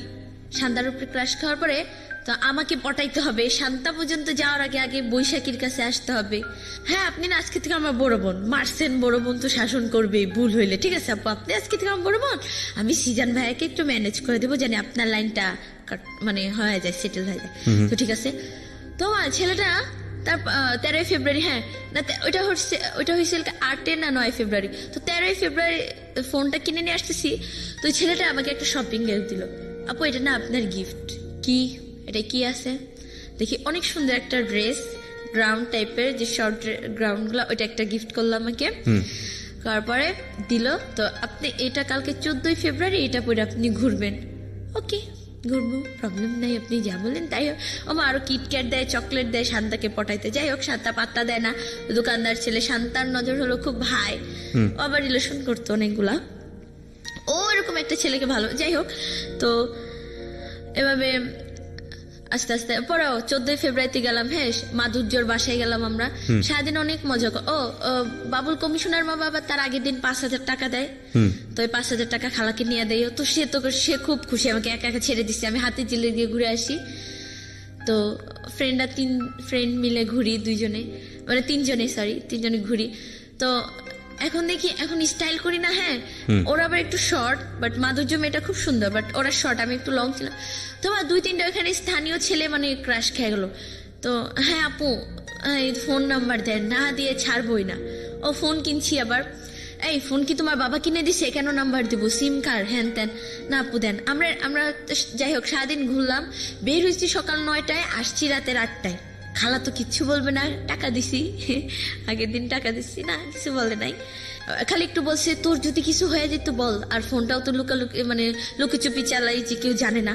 ফোনটা অনেক কষ্ট করে চার্জ দিতাম, তার ঘুমাই থাকতো সারা রাত, হাঁটাহাঁটি 2 ঘন্টা চার্জ দেওয়ার পরে আর কি খুলে টিপে ফোন ইউজ করে আবার চার্জ দিয়ে সকালে উঠে খুলে ঘুমাইতাম। তো যাই হোক, এই ঘুরলাম ফিরলাম, আমরা রিক্সা দিয়ে যাচ্ছি, আর ছেলে 3টা, ওইখানে আবার 3টা ছেলে বাইকে, আমাদের রিক্সা থামায়া বাইকে ধরে এই নাম্বারটা আপু দিলেন না, নাম্বারটা দিলেন না। পরে এক পর্যায়ে তাদের বাইকের তেল নাকি শেষ হয়ে যেত। আমরা তো তিনজন খুব খুশি, হাল্লা বাচ্চি। ও মা এখন দেখি বাস নিছে, বাস নিয়ে আমরা রিক্সা দিয়ে যাই। ও মা বাস দিয়ে সে আমাদের আগে দাঁড়ায়, হাই নাম্বারটা তো দিলেন না, এই নাম্বার দিব মানে। তো যাই হোক, তো অনেক মজা মজায় দিনটা কাটায়। গুলশানের যে নাট রেস্টুরেন্ট, তো এখানে আমরা খাইলাম। আমি ট্রিট দিলাম। আমার কাছে আরো এক্সট্রা 8,000 টাকা ছিল, যে মামার থেকে। মামা টাকা দেন তো কিছু জানি না, টাকা নিতাম মামা থেকে, কমিশনের মামার টাকা নিতাম, ওরাও নিত। তিনজনে মিলা যাক খাওয়া দাওয়া করলাম। করার পরে তো যাই হোক ঘুরলাম টুরলাম, সারাদিন আসলাম বাসায়। তো সিদানকে আমি নক দিলাম। তো সিদানের কথা আমার এত খারাপ লাগলো। সিদান আমাকে নাইম ছেলেটা তখন নাকি নাইম ছেলেটা আস্তে আস্তে মানে আমাকে ভুলে যায়, যে থাকা এই মেয়েটা তো সিরিয়াস না, এর সাথে আমি কি কথা বলবো। তো ও আবার একটা মেয়েকে পছন্দ করে, নাম মামতি। মামতি, কিন্তু মামতি মেয়েটার আবার যাই হোক ওকে করতো না, ফ্রেন্ড হিসেবে দেখতো। তো এরকম যাকে আমিও ভাবলাম কি যাকে ও তো ওর বিজি লাইফে আছে, আমিও আমার মতো, কোনো প্রবলেম নেই। তো সিজানকে আমি নক দিলাম 14 ফেব্রুয়ারি। সিজান জানো আজকে কি দিন? কি দিন সিজান আজকে কি হয় জানো? বিশ্ব ভালোবাসা দিবস, হ্যাপি ভ্যালেন্টাইন্স ডে। আজকে হ্যাপি জুতা দে, তাও কার জন্য জানিস? তোর জন্য। কেন সিজান আমি কি করছি বলো? আমার ওপর মানে সেদিন একদম ওকে জোর জবরদস্তি ফোনে অ্যাপবিতে কি করছি বলো? তোমার আমাকে ভালোবাসতেই হবে, কেন বাসবা না বলো? আমার মধ্যে এখন কি কম আছে বলো? কি কম আছে? বা আমাকে খারাপ অফার দিল, এটা করতে আমি ভাইবা দেখবো না, বাবা আমি এটা করবো না। তখন আবার এটা একটু বুঝি, ফ্রেন্ডদের সাথে চলে না এটা হবে না। তো কয়েকদিন পরে আবার নক দিয়ে বলতেছে, হঠাৎ ওই নক দিয়ে বলতেছে কি একটা ছেলে আছে, প্রেম করবা? সিজান আমি কেন প্রেম করবো? কেন তুমি আসো না? আচ্ছা ধর আমি কেন, আমি কি তোমার সাথে রিলেশন করবো? তোমাকে আমি বউ বানাবো না? কি চিন্তা করো না, এসব চিন্তা করো না। দেখো তা আমি ওকে ও আজে বাজে কথা বলো, নেশা করতো তো আবার আজে বাজে। তো আমাকে একদিন বল কি তুমি এক কাজ করো, ওয়াশরুমে যাও। হ্যাঁ, ভয়েস মেসেজ দিচ্ছে রাত্রে, হেডফোন দিয়ে খুব চুপি চুপি এফএম শুনতাম আর চ্যাটিং করতাম। তুমি যাও ওয়াশরুমে, ওয়াশরুমে গিয়ে তোমার ফুল বডির পিকটা তুমি আমাকে তুলে তারপর আমাকে মেসেঞ্জারে সেন্ড কর। আমি বলছি কেন আমি দেখবো। তখন আমি না শান্তাকে নক দিলাম, দোষ কি করবো বল? বলছে আজকে তোর পরীক্ষা হবে যে তুই কে। আমি বলছি দাঁড়া, ঠিক আছে দাঁড়া। হ্যাঁ, ওরে ভাব নিলাম যে ওরে আমি এখনই বাসায় গিয়ে মায়ের আসবে। হ্যাঁ, ওরে নক দিয়ে বললাম কি কেন আমি না পারবো না, মানে এমবি নাই। শান্তা বল কি বকা দিছিস? আমি বলছি হ্যাঁ সেই বকা দিছি, ওকে পারি নাই। পরের দিন আবার বলতেছে যে খারাপ পিক দিতে, মানে সেদিন মানে আমার খুব রাগ উঠাছিল। ও সেদিন আবার শুনছি কি ও নাকি ওর ব্যাপারে মানে সব জানছি যে ও খুব খারাপ, ও মেয়েদের সাথে ফিজিক্যাল করে, ও নেশা করে, মানে ও ভালোবাসা কিছুই বুঝে না। সেদিন চাইছে আমি বলছি কি যা তোর মারি গিয়া বল দেখাইতে। কি বললি তুই? বলছি হ্যাঁ তোদের মতো ছেলেকে এভাবেই শাস্তি দিতে হয়। ওরা বলে কি তুমি না জান্নাত না, ও নর্মাল হয়ে গেছে, তুমি না জান্নাত না। আমি জান্নাত, ভয়েস এসএমএস পাঠাইছি আমি জান্নাত, কি বল যে তুমি জান্নাত না, এটা জান্নাত না, এটা হয়তো ভিডিও করা বাট কথা এরকম না, তুমি জান্নাত না, আমি জান্নাত। বলে কি তুমি এত কঠিন কিভাবে হইলাম? বলছি ওই যে 2-2.5 বছরের এক্সপিরিয়েন্স আছে, তোমার পিছনে ঘুরছি আমি, হ্যান করছি ত্যান করছি, কত কিছু করছি। ও আমার কি বলে, বলছে তুই হাত কাটা, গভীর ভাবে হাত কাটা, ফ্রেন্ড মানে ওর কথা গভীর এইরকম নিচে দিয়ে এরকম মানে মেঝে পড়তো, মানে একটা ব্যথা, এটাও আমি বুঝতাম না। তো যাই হোক এভাবে আস্তে আস্তে সবাই মিলা বুঝালো, দেখ তুই ওর একটু ভুলা যা, লাভ নাই, যেখানে মায়া বাড়ায় লাভ নাই সেখান থেকে মায়া কাটাইতে হয়। ফ্রেন্ড একটা ছিল মরিয়ম, সে ওই কোচিনে, শোন সিজানকে এখন তুই আর ভালোবাসিস না, ওকে পাওয়া তোর জিত। ওই যে 2 বছর তোর পিছে ঘুরছিস, অনেক স্যাক্রিফাইস করছিস, সেজন্য এটা তোর জিত। সিজান আবার একদিন কি করছে, আমার খালার কাছে গিয়ে, এমনি তো টর্চারের শিকার, খালার কাছে গিয়ে বিচার দিছে আপনার মেয়ে আমার পিছনে ঘুরে স্কুলে সবাইকে বলে দিছে যে আমি জান্নাত আর সিজান মানে ও হচ্ছে আমার হাজবেন্ড। বলে কি আন্টি আমি কবে বিয়ে করলাম বলেন, ও নাকি আমার বউ। সবাই আমাকে দেখলেই জিজ্ঞেস করে ভাইয়া ভাবি কই, হ্যাঁ জান্নাত কই, এরকম করে। তো খালা আরো মারলো। তো এদের মনে হয় কি ভালোবাসার জন্য মায়ের কোনো ব্যাপার না, খালাও সেদিন মারলো ফার্স্ট। খালু তো জানলই না, তাহলে তো অবস্থায় খারাপ, বাসা থেকেই নামাই দিত, কি করতাম। তারপরও ওর মনে একটু ইয়া নাই যে মেয়েটা আমার জন্য এত কিছু করতেছে, এত কিছু, একটু ইয়া করি।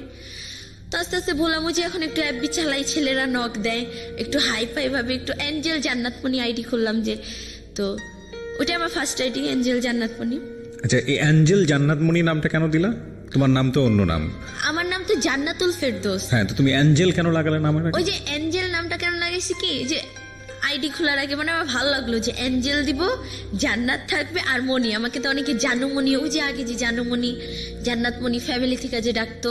আচ্ছা, কিন্তু অ্যাঞ্জেলটা লাগালে কেন? এঞ্জেল মানে যে পরি টাইপ, ফেরেশতা কিছু একটা হাই ফাই তো এরকম। ওকে, ঠিক আছে। তারপর না, এরকম অ্যাঞ্জেল নামে অনেক অসংখ্য আইডিয়া আছে ফেসবুকে। অসংখ্য, এখনো সার্চ দিলে তো এঞ্জেল জান্নাতমণি এরকম করলাম। তো এখন ছেলেরা নক দেয়, একটা পিক আপলোড করলে আপু সেই হইছে, আপু জোস হইছে, ক্রাশ খাইছি, ও আপনি তো পুরাই এঞ্জেল। এই কিরে, আমি তো সত্যি সুন্দর রে, তাহলে যাক সিজনকে আস্তে আস্তে বলতাছি। তো পুরান ঢাকার একটা ছেলে, নাম সুপ্রদীপ ছেলেটা, ওরা দুই ভাই, সুদীপ্ত সুপ্রদীপ। তো ওর আইডি আবার র্যাপার দ্বীপ। তো ওই ছেলেটাকে আমার এরকম মানে আমার ভালো লাগছে। তো ছেলেটাও আস্তে আস্তে এরকম আমাদের রিলেশন হয় বলতে কি মানে আমরা দুজনকে বলি মনের কথা। তো যে আমি আবার ফোন নিয়ে আমি আবার ধরা খেয়ে গেলাম। আমার খালু কি করছে, ফোনটা নিয়ে গেছে। ফোনটা যখন অফিসে নিয়ে যায় তো আমি খুব কান্না করি, ফোনটা কেন নিবা, আমার একটা ফ্রিডম বলেও তো কিছু আছে। আমার ফ্রেন্ডরা গিটার কিনে, দামি ড্রেস কিনে, অমুক জায়গায় যায়, ঘুরে। আমারও খুব ইচ্ছা ছিল মানে আমাকে সবাই এক নামে চিনবে, ওই যে আবেগের একটা, এখনো তো আবেগেরই বয়স, যাই হোক তখন আর একটু বেশি, যে আমাকে সবাই এক নামে চিনবে, বৈশাখী, গুলশানের বৈশাখী বা গুলশানের জান্নাত এরকম। হ্যাঁ, যে এমন কিছু একটা করতে চাই এরকম। আসলে কি এটা হয় নাই। তো আমার ওই ছেলেটার সাথে যখন পরিচয়, তো ছেলেটা কি আবার ওই ছেলেটা সিজানের থেকেও বেশি খারাপ, সিজানের থেকেও বেশি নেশা করে, মানে এতটাই নেশা করে, মানে সে সব ড্রাগ নেয়। নেওয়ার পরে নাম কি ছিল ছেলেটার? সুপ্রদীপ। হ্যাঁ, ডাক নাম হচ্ছে দ্বীপ।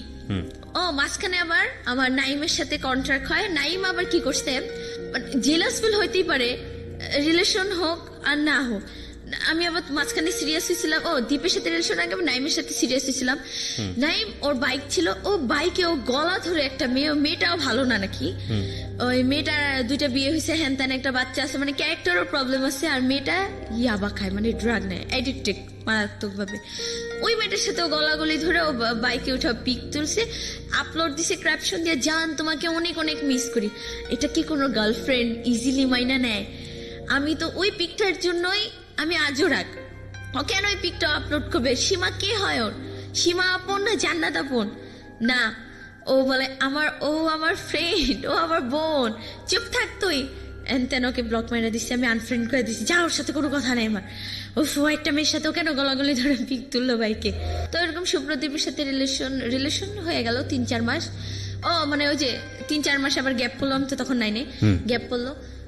তো ও ফোন ওটা ভাঙ্গেই ফেলে। তো আমার ফ্রেন্ড আবার সজীব, ওকে বললাম, দোস্ত তো 2টা ফোন, আমাকে একটা ফোন দিয়ে দে। বলছি কি করবি? আমি বলছি কেন প্রেম করবো? ও আবার ফিটিং বাস, তুই ফিটিং আইনা দিতে পারবি? সেটা আবার কি? বলছি ওই যে ছেলেদেরকে থেকে টাকা নিবি, গিয়া বলবি ফোনে জাস্ট তুই কথা বলবি, যা করার আমি করবো, তোর যা টাকা লাগে আমাকে বলবি। আমি বলছি দেখ একটু পাম্পট্টি মারি, দেখি ফোনটা দিলেই হয়েছে, তারপর তোর আর চিনি না যা সর। তো ফোনটা নেই, তো ছেলের সাথে ইয়ে করি। তো ছেলেটা, সুপ্রদীপ ছেলেটা বলে কি, তুমি চলে আসো আমার কাছে, তোমার যা খরচ লাগে, যা টাকা লাগে আমি দিব। আমি বলছি দেখো, আমি কিন্তু প্রতিদিন ভাজা পোড়া খাই, আমার কসমেটিক্স লাগে, আমার প্রত্যেক মাসে ড্রেস লাগে, বলছি আমি সব দিব, তুমি চলে আসো। ঠিক আছে, চলে আসছি, মানে চলে আসছি লাইফে ফার্স্টে যে বাইকে আসি। খালুরিয়াটা চলে আসছি কেন, আমার 9-এ যে মানে যে 8-এও বার্থডে সেলিব্রেট হয় না, 7-6-ও বার্থডে সেলিব্রেশন হয় না, তো ফ্রেন্ডদের হয় আর হয়তো আমারও খুব ইচ্ছা করলো, তো আমারও না খুব বার্থডে সেলিব্রেট করতে ইচ্ছা। তো আমার এবার এপ্রিল মাস চলে আসে, ওই যে ফোনটা নিয়ে যেত মাঝখানে। বার্থডের কিছু, আমার নানিও আবার মারা যেত বার্থডের কিছুদিন পরে। আমার বার্থডেটা আরও করবে শান্তা মাধুর্য। হ্যাঁ, তো আমরা রেস্টুরেন্টে যাই, গুলশানে ক্যাফে ডিলাইট, ওখানে অনেক সুন্দর একটা কেক কিনে ওরা, মানে আমরা মোটামুটি ভালোই। তো একটু লেট হয় দেখা আসি। আসার পরে আমার ফ্রেন্ডটা, ওই শান্তাও কোনোদিনও আমার বাসায় আসে নাই, আসে আমার বাসায় সেদিন আইসা। তো আমি তোকে আমার আজ তোর বাসায় নিয়ে যাইতে হবে। বলছি না, আমার বাসায় অনেক সমস্যা, আমি যে সমস্যার মধ্যে থাকি। আমার খালু আমাকে কথায় মারতো, কথায়। আর আছে না যে ঠিক আছে, মেয়ে চট থাপ্পড় একটা, এতটা বাজে ভাবে আমাকে মারতো, মানে পরশু মানে মানে কি বলবো, মানে খুবই খারাপ একটা অবস্থা, মানে অনেক মারতো অনেক। তো সেই দিন ও গেল, ওকে নুডলস রান্না করে দিলাম ফার্স্ট আসলি। আমার বাসায় আমার খালা আবার একটু অসুস্থ ছিল, তো সে ওরা তোটা কেয়ার করতে পারে নাই। তো আমি গিয়ে বসি, তো জিজ্ঞেস করে তুই কোথায় ছিলি আজকে? বাবা ওরা তো আমার বার্থডে ইয়া করছে। হ্যাঁ তোমার বার্থডে ইয়া করছে না, বার্থডে। মানে সে যখন মারে তার ফেসগুলো এমন খারাপ করে, মানে এতটা ইয়া করে আমাকে, মানে আমার গায়ের উপর উঠে মানে মারতেছে। আর আমার ফ্রেন্ডরা একবার মাইরা গেছে, ফ্রেন্ডরা খাটে বসা আমার সামনে মারলো। তো কি দোষ, তোর কি কোনো ওয়ে আছে এখান থেকে যাওয়ার? তুই আমারে বলিস আবার আসে, এই মেয়ে তুমি এখনো যাও নাই বাসা থেকে, যাও আমার বাসা থেকে বের হও। ওকে বের করে দিছে, দিয়ে আমাকে আবার এত মারা মারে যে আমি 12-13 দিন আমি স্কুলে যেতে পারি নাই। স্কুলে যাওয়া অফ হয়ে যায়, মানে নাক মুখ চোখ সবকিছু আমার ফুলে যায়। ওকে। তো যাই হোক, শান্তা ওই দিকটা ট্রাই করতে থাকে যে নাইম ছেলেটা দেখি যে নাইম কোনো ম্যানেজ করতে পারে কিনা। তো নাইম এরকম যে বললো যে ঠিক আছে আমি দেখি ওর জন্য আমি কি করতে পারি। তো নাইম অতটা সিরিয়াস নেয় না যে হ্যাঁ ও আমাকে এত ইনসাল্ট করছে হ্যান তেন। তো যাই হোক, শুক্রদীপের সাথে তো এরকম। আবার ঈদের দিন আমি শান্তার বাসায় ছিলাম। সে ঈদের দিন আমাকে এই তুই কোথায়? আমি ফ্রেন্ডের বাসায়। তোর এত কেন দেরি হচ্ছে? আইনা আমাকে এত মারে, আমাকে খুব টর্চার করতো, অনেক মারতো। নভেম্বরের 23 তারিখে আমি পালাই, 23 তারিখে আবার নাইমের বার্থডে। তো এরকম বলতো সবসময় ফ্রেন্ডরা, তুই না কোথাও চলে যা রে, তুই অনেক হ্যাপি থাকতে পারবি, তুই এখানে থাকিসই না। 23 তারিখে না 22 তারিখে রাত্রে পালাই দীপের সাথে। খালার ফোনটা নিয়ে পালাই, 3 সেট কাপড় নেই, তখন মাথায় এত কিছু আসে না, গয়নাগাটি টাকা পয়সা নিতে হয় পালাই গেলে। ছেলেটাও তো অ্যাডিক্টেড, কিছুই করতো না কাজ বাজ। মানে বাবা মা মারলো, এই খালা খালু মারলো, গায়ে হাত তুললো, এই কারণে সিদ্ধান্ত নিলেন সুপ্রদীপের হাত ধরে চলে যাবেন। হ্যাঁ। তো কি করলেন আপনি? চলে গেলেন বলতে প্ল্যানটা কিভাবে ছিল, আপনারা কিভাবে এক্সিকিউট করলেন এটা? একটা ড্রেস পরলাম, একটু সুপ্রদীপ এটা জানতো যে আপনি বাড়ি থেকে চলে আসতেছেন? ওই তো তুমি চলে আসো, যা খরচ লাগে আমি দেবো, যা টাকা লাগে আমি কি দেবো। করতো তখন? কিছুই করতো না, নেশা করতো। আর পুরান ঢাকা ওদের 4 তলা বাড়ি আছে, ব্যাস এই। এইটা তুমি আগে থেকে জানতা? না আমি জানতাম ও নেশা করতো না, কিন্তু একটু কাজ টাজ করতো না। বাট তোমার মার সঙ্গে তো তুমি জেনেছো তোমার অরিজিনাল মাকে, তো তার সঙ্গে তো তুমি যোগাযোগ করতে পারতে। আমার মা হচ্ছে দুনিয়ার সবচেয়ে সেলফিশ একটা মাদার, সবচেয়ে। এইভাবে না বলে ঘটনাটা বলো আমাকে, যে কি তুমি যোগাযোগ করেছিলা? যোগাযোগ কি, তার একটাই কথা, আমারই সংসার ভেঙে যাবে। তুই তোর মতো বাবা, তুই যদি ভালো মানে তুই যদি বড় হয়ে আসতে পারিস তো আসুক, নাইলে কিছু না, আমি তোর কোনো রিস্ক নেই। আচ্ছা, মানে সে কেয়ার, গ্রামে যেতাম, আছে না যে আমার মেয়ে একটু কেয়ার করবো না, কিছুই না। সে তার মতো সে। তো যদি কোনো ভালো ছেলে পাইতো, খুব টাকা পয়সা আলা ছেলেটা যেমনই হোক, তার সাথে মানে বিয়ে দিয়ে সে নিজের লাইফটা আগে সেটেল করতে। মানে আমার মা টাকা ছেড়ে এই দুনিয়ায় কিছুই বুঝে না, টাকার জন্য আমাকে সব করাতে সে বাধ্য, এরকম একটা অবস্থা। যাই হোক, মার কথা বাদ। তো এরকম পালাই চলে আসি রাত্রে। আমি আবার গুলশান দিকেই যাই ডাইরেক্ট। গুলশান লেকে বসে আছি, ভাবতেছি আহারে যাবো, কি করলাম, ফ্রেন্ডের ছেড়ে আসবো। হ্যাঁ, তো তখন আবার সিজানের কথা ভাবলাম। সিজান বলছে যে তুই কখনো সুখী হইতে পারবি না, হ্যান ত্যান। হ্যাঁ, ওকেও যে আমি ইনসাল্ট করছি, যে তোর মাকে, ওই যে আমার যে খারাপ পিক চাইছে পরে ওর মাকে নিয়ে আমি কথা বলছি, যে তুই নিয়েও রাখ, অভিশাপ দিছে। তো এসব ভাবতেছি, পরে ভাবতে ও কল দিল, কি আসবে না নাকি? হ্যাঁ আসতেছি। পরে যাই হোক, পুরান ঢাকায় গেলাম, বাবু বাজারে, কি এখানে বাস দিয়ে নামলাম। নামার পরে ওইখানে আবার একটা ছেলে আমাকে নিয়ে, যে আমাকে লাইফে ভালোবাসছে অনেক ছেলে, কিন্তু আমি মানে বুঝি নাই যে লাভটা কি। ওই সিজনের পর থেকে ভালোবাসা আমার কাছে হয়ে গেছে খেলা, ভালোবাসা হয়ে গেছে আমার কাছে স্বার্থ। আসলে দীপ ছেলেটাকে আমি ভালো অতটাও না, নিজের স্বার্থের জন্য। যে ও আবার বলছে কি যে আসো, তোমার সবকিছু আমি দেখবো, যদিও আমার কোনো একটা সেটেল করে দিতে পারে। ওইটাই তো। ইমন ছেলেটা এরকম আমাকে ভালোবাসতো। ইমন ছেলেটাকে আমি বলছি, আমি তো কোনোদিনও পুরান ঢাকায় যাইনি, তুমি আমাকে একটু দিয়ে আসো কষ্ট করে। তো ঠিক আছে, আমি দিয়ে আসবো। দিয়ে আসলো আমাকে। সারা রাত তুই ছাদে ছিল, আমি, ইমন আর দীপ, সারা রাত ছাদে 2জন বসেছিলাম, 3জন বসে বসে আড্ডা দিচ্ছি। যাইতে যেতে খুব রাত হয়ে যায়। আর ওদের বাসা টাসা, মানে আশেপাশে কোনো ফ্রেন্ডের বাসায় যে রাখবে, সব বাসার লক হয়ে যায়, পুরান ঢাকার অবস্থা তো জানেনি। যাই হোক, তো ছাদে বসে বসে আড্ডা দিলাম 3জনে মিলা। দীপ তো ধুমায় সিগারেট খায়, কি খায় না খায়। যাই হোক, আর আমি আমার মতো বসে বসে টেনশন করতেছি, কি করব। আমার লাইফে আবার টেনশন কম, টেনশন বললে ভুল হবে, আমি আমার মতো হাসতেছি নাচতেছি ছাদে সারা রাত ছাদ ঘুরতেছি, নাচতেছি, ঘুরতেছি। হ্যান তেনি কি সুন্দর আমি ভাইকে আসছি, আল্লাহ আমি বাঁচছি, আমি প্যারা থেকে বাঁচছি, এরকম বলতেছি। তো সকাল হয়, ছেলেটা আমাকে সকালে কি বলে, তখনই বলে কি আচ্ছা তোমার কি বাসায় যাওয়ার কোনো ওয়ে নাই? আমি বলছি কেন, আমি কি বাসায় যাওয়ার জন্য আসছি নাকি? তুমি আমাকে ভাগায় নিয়ে আসছো না বিয়ে করবা? বলছি কি ও আচ্ছা ঠিক আছে। মানে ছেলেরাও মানে একটু লুজ হয়ে যায়, মানে একটু ভয় পায় যে একটা মেয়ে পালা। তো ওর ফ্রেন্ড কিরণ, ওর দীপের ফ্রেন্ড কিরণ আমাকে আয়শা বলে যে কি তুই ভাগায় নিয়ে আসিস না, ডাইরেক্ট তোর মার কাছে নিয়ে যাবি। আবার একটা ভাইয়া ছিল সাগর, ডেভিল বয় সাগর আর কি, হিন্দু। তো ওই সাগর আর কি বলে কি ভাগাই নিয়ে আসিস না, তোর মার কাছে নিয়ে যাবো। বলছে না রে, মার কাছে না, আমি টাঙ্গাইল নিয়ে যাবো, টাঙ্গাইল ওর বোনের বাসা। তো নিয়ে গেল। ইমন ছেলেটাকে আমি আবার বিদায় দিয়ে দিলাম। ইমন ছেলেটা তো যাবেই না, আমি ওকে ভালোবাসি, পুরান ঢাকার কি না কি। ও বলে রাখা ভালো, দীপ আর আমার কোনোদিনও মিট হয় নাই। যেদিন ভাইগে আসছি সেদিনই দুজনকে দেখছি। ওই প্রোফাইলে দেখছি, পিক ভিডিও কলে কথা বলছি। ও এটাই ফার্স্ট টাইম হচ্ছে মিট ওর সঙ্গে? তো তো দেখলাম। তো যাই হোক, ও আবার আমাকে বললো যে আমি তোমাকে, যাক তোমাকে আমার ভালো লাগছে হ্যান ত্যান। তো টাঙ্গাইল যাচ্ছি আমরা। যাওয়ার সময় বাসে উঠলাম। তো আমরা সারা রাস্তা গল্প করতে করতে গেলাম। যার পর ওখানে বোনের বাসায় গেলাম। ও ছিল সবার ছোট। ওর বোন তো দেখলো যে ও নিজেই চলতে পারে না, ও আবার ভাগাই নিয়ে আসছে আরেকটা মেয়ে। ওর বোনের মাথায় তো বাস পড়ছে যে কিরে কি অবস্থা শুভ্র, তুই কাকে নিয়ে আসছি? আপু আমি ওর ভাগাই নিয়ে আসছি, ও আমার ওয়াইফ হবে, হ্যান আমাদের বিয়ে দিয়ে দেন। ও বোনে তো সেই কান্নাকাটি। ওর মাও জানতে পারলো, ওর মা খুব অসুস্থ। আর আস্তে আস্তে ওর মানে ওকে আমি ফার্স্ট দেখছি তো দেখি এতটা চিকুন একটা মানুষ খুব কমই হয়, মানে খুবই চিকুন আর খুব ফর্সা। দেখে বোঝা যাচ্ছিল যে নেশাকর টাইপের। কিন্তু এমনও তো হইতে পারে অনেকে খাওয়া দাওয়া করে না, এরকম মানে ওই যে একটা বিশ্বাস চলে আসছিল। তো গেলাম টাঙ্গাইল। ও দুলাবে বলতেছে তুমি কি ওর ব্যাপারে কিছু জানো? আমি বলছি না। বলছে আপনি নেশা করে, কিন্তু ভাইঙ্গা বলে না যে ইয়াবা মানে হ্যান ত্যান অনেক কিছু খায় খারাপ। সে ও তো একটু নেশা করে। আমি বলছি ওটা কোনো ব্যাপার না, মনে করছি কি যে একটু ড্রিঙ্ক না কি বলে মদ, ওগুলো হয়তো খায়, এই আর ব্যাস, আর কিছু না। গেলাম, এখানে বসেছিলাম আমরা। তো সুপ্রদীপ আবার আমাকে বলে যে হ্যাঁ সাজগুজ করো। সুপ্রদীপ আবার 7,000 মাত্র। আমি তো বাসা থেকে টাকা পয়সা নিয়ে আসি না, কারণ এই লাইফের ফার্স্ট 3 সেট কাপড় নিয়ে আসছি। আর জাস্ট কসমেটিক্স তো অল টাইম, এখন তো কসমেটিক্স শিখে গেছি। কসমেটিক্স এর বক্সটা ব্যাস, যাবতীয় যা লাগে ব্যাস ওই নিয়ে আমি আসছি। তো সুপ্রদীপ 7,000 টাকার ম্যানেজ করছে। ম্যানেজ কইরা ওর দুলাবের হাতে টাকাটা দেয়, ভাই এই টাকা দিয়ে আমাদের কোর্ট ম্যারেজ বা কিছু একটা করাই দেন, এই আর পসিবল। দুলাভাই তো সে রাতে আমাদের একসাথে থাকতে দেয় না, বোনের সাথে ছিল, দুলাভাইয়ের সাথে ছিল, যে না কিছুতেই মাইনে নিব না। ও দুলাভাই অনেক বুঝাইছে তুমি চলে যাও। বলছি কি আমি কিভাবে চলে যাও বলেন? গেছি, একটা মেয়ে ভাইগা গেলে সে কি কোনদিন আর ফেরত যায় বাসায়? তার হাজবেন্ড হইতো খালো যতই খারাপ হইতো, যা ওর বিয়ে হয়ে গেছে তো এবার ওর হাজবেন্ড কেউ থাক।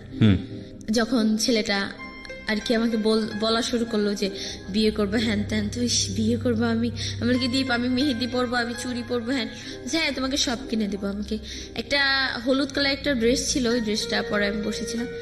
তো দুলাভাই কিছুতেই মেনে নিচ্ছিল না। সারা রাত আমাকে ওর বোন বুঝাইছে, বোনের সাথে তুমি প্লিজ ব্যাক করো, বাসায় ব্যাক করো। বলছি পসিবলই না আপু, আপনি আমাকে আরেকটা ওয়ে করে দেন। আপনার যদি এত মনে হয় যে আমি ওর জন্য পারফেক্ট না, আমাকে ভুলে যাবো। বলছে দেখো তুমি মেয়ে মানুষ, হ্যান ত্যান, ধর আপনার মেয়ে মানুষ, বের হয়ে আসছি আবার কি। হ্যাঁ আমি তো যাই হোক, ও দুলাভাই হঠাৎ করে সকালবেলা এই সুপ্রদীপ তুই টাকা আনছিস? হ্যাঁ টাকা আনছি, তো টাকা দে, তোদের বিয়ে করাই দিব। দুলাভাইয়ের ধান্দা আছে, টাকা নিবে। এই ও তো খুশি। ওর ফ্রেন্ড কিরণও ছিল যে কি ভাই তোর দুলাভাই মাইনে নিল, মনে হয় তোর ওয়াইফ না হোক ওয়াইফ, যাই হোক ওকে মনে হয় পছন্দ হয়েছে। হ্যাঁ তো আমিও ভাবলাম যাক তাহলে মনে হয় ঠিকই আছে সবকিছু। তো ও মা একটু পর আমরা গল্প, হ্যাঁ ওইটা আবার কি, তো দীপ আর আমার তখন কিস হয়, মানে লাইফে ফার্স্ট। আমি এমন একটা মেয়ে যে আমাকে কোনোদিন কোনো ছেলে মানে কোনো ব্যাড টাচ পর্যন্ত করে না। ওকে বুঝতে পেরেছি। হ্যাঁ তারপর তো আধা ঘন্টা পরে কিছু সেন্টারের লোক আসলো, রিহ্যাব সেন্টারের লোক। হ্যাঁ আয়শা, এই তুমি সুপ্রদীপ খান? হ্যাঁ ওকে নিয়ে গেল। আমি অনেক কান্না করছি, অনেক, যে প্লিজ ওকে ছেড়ে দেন। আমি পাটা ধরেও কান্না করছি, তাহলে কেউ ছাড়ে নাই। ও বোন আমাকে একদম টানে নিয়ে ছিটকে, মানে খাটে বসেছিলাম, ছিটকে খাটে ফেলে দিল আর ওকে টান দিয়ে নিয়ে গেল। তুমি চুপচাপ বসো ওখানে। আমি কান্না করলাম, আমার মুখ টুক চেপে ধরলো, মানে এখানেও দেখি আরেক অবস্থা। তো ওর দুলাভাই আমাকে, ওই কিরণ ভাইয়াটা, আমি কিন্তু ভাইয়াটাকে চিনিও না। তার আগ পর্যন্ত তো তুমি জানতে না যে এই দীপ ছেলেটা নেশা করে? না, যখন রিহাবের লোকজন আসছে তখন তুমি কি মনে করছো? আমার কাছে কি পুলিশের লোক ধরে নিয়ে যাচ্ছে, আমরা তখন আমার বয়স কত, 16 তো এখন, তখন মনে হয় 15 বছর, 15.5 এরকম। কতদিন আগের ঘটনা? বছরখানেক আগের না ঘটনা? না না, 5-6 মাস এরকম। ওকে, তারপর? কিরণ এখন আমাকে, তার দুলাভাই কিরণের সাথে আমাকে পাঠাই দিবে। কিরণ ছেলেটাকে আমি কখনো চিনি না, জানি না। আবার কিরণের নামে শুনলাম ওর মা নাকি ভালো না, ওর মা নাকি বিভিন্ন মেয়েদেরকে বিজনেস করে, তো এরা নাকি শুনলাম। তো আমি এই ছেলেটাকে আমি কিভাবে আমি ট্রাস্ট করবো? তো যাই হোক, বললো যে যাও তুমি ওর সাথে চলে যাও, আমি কিছু টাকা দিয়ে দিতে। সুপ্রদীপের টাকাগুলোও দিল না, যে ওই টাকাটা দিয়ে আমি হয়তো কিছু একটা করতে পারতাম। এই দুনিয়ায় টাকা যার সবই তার, ওই টাকাটাও দিল না। মাত্র 300 টাকা দিছে, টাঙ্গাইল থেকে ঢাকা আসতে কি 300 টাকা ভাড়া, এই দিয়া এই যাও যাও যাও তাড়াতাড়ি বের হও, বাসা থেকে বের করে দিছে। কানতে কানতে আসলাম। তো এরকম পাশাপাশি কিরণ আমি তো চলে আসলাম। ভাগ্য খারাপ, কিছুতেই লাইফে হ্যাপি হইতে পারি নাই। তা আসলাম। কার সঙ্গে আসলা ওই সময়টাতে? ওই যে ওই কিরণ ছেলেটার, এখন তার কোনো ওয়ে নেই। তো আসলাম, এখন আইসা কিরণ ছেলেটা আমাকে নিয়ে মানে উল্টাপাল্টা কথা শুরু করে দিচ্ছে। এই তুমি আমাকে বিয়ে করবা? তোমাকে আমার খুব ভালো লাগছে, বিশ্বাস করো, তুমি আমাকে বিয়ে করো। হ্যাঁ, আমি তোমাকে অনেক খুশি রাখবো। হ্যান তেন। কি ব্যাপার, এত আমার থেকে সুযোগ নিচ্ছে, আমার এটা মনে হচ্ছে। কেন, আমি কি খাবার যে আমি কারোর জন্য আমি ওয়েট করবো? না। আমি বলছি দীপ আসবে কতদিনে? বলছে 2 বছর লাগবে। ও দুলাভাই বলছে 2 বছর। 2 বছর আমি কোথায় থাকবো? একটা মেয়ে মানুষ এমন আছে তো আমাকে কেউ মেরেও ফেলে দিতে পারে। কিরণ কি যে আমি বিশ্বাস করব, তার কি কোনো গ্যারান্টি আছে? কিরণ নিজে আমার কিছু করবে না। আসার পরে এখানে কিরণ বাসের থেকে আমাকে উল্টাপাল্টা কথা বলে শুরু। জাস্ট আমি অনেক সেফলি ছিলাম, ভালো। তো তুমি আমাকে বিয়ে করবে? তুমি একটাই কথা, গায়ে হাত দেন, বাট বিয়ে করবে কিনা, মানে ও আমাকে পাবেই, বিয়ে করবেই না। তো আমি বলছি কি পল্টন আমার একটা ভাইয়ের বাসা, তো পল্টন, স্বপন নাম, স্বপন, পলি, ভাই ভাবি। তো এখানে ব্যাক করলাম। আমি মনে করছি কি যাক ফ্যামিলিতে এখানে গেলে ভাইয়া মনে হয় কিছু একটা করে দিবে, যে যাক বোন তুই আসছিস, ওকে একটা জব দিয়ে দিই, তুই তোর মতো থাক।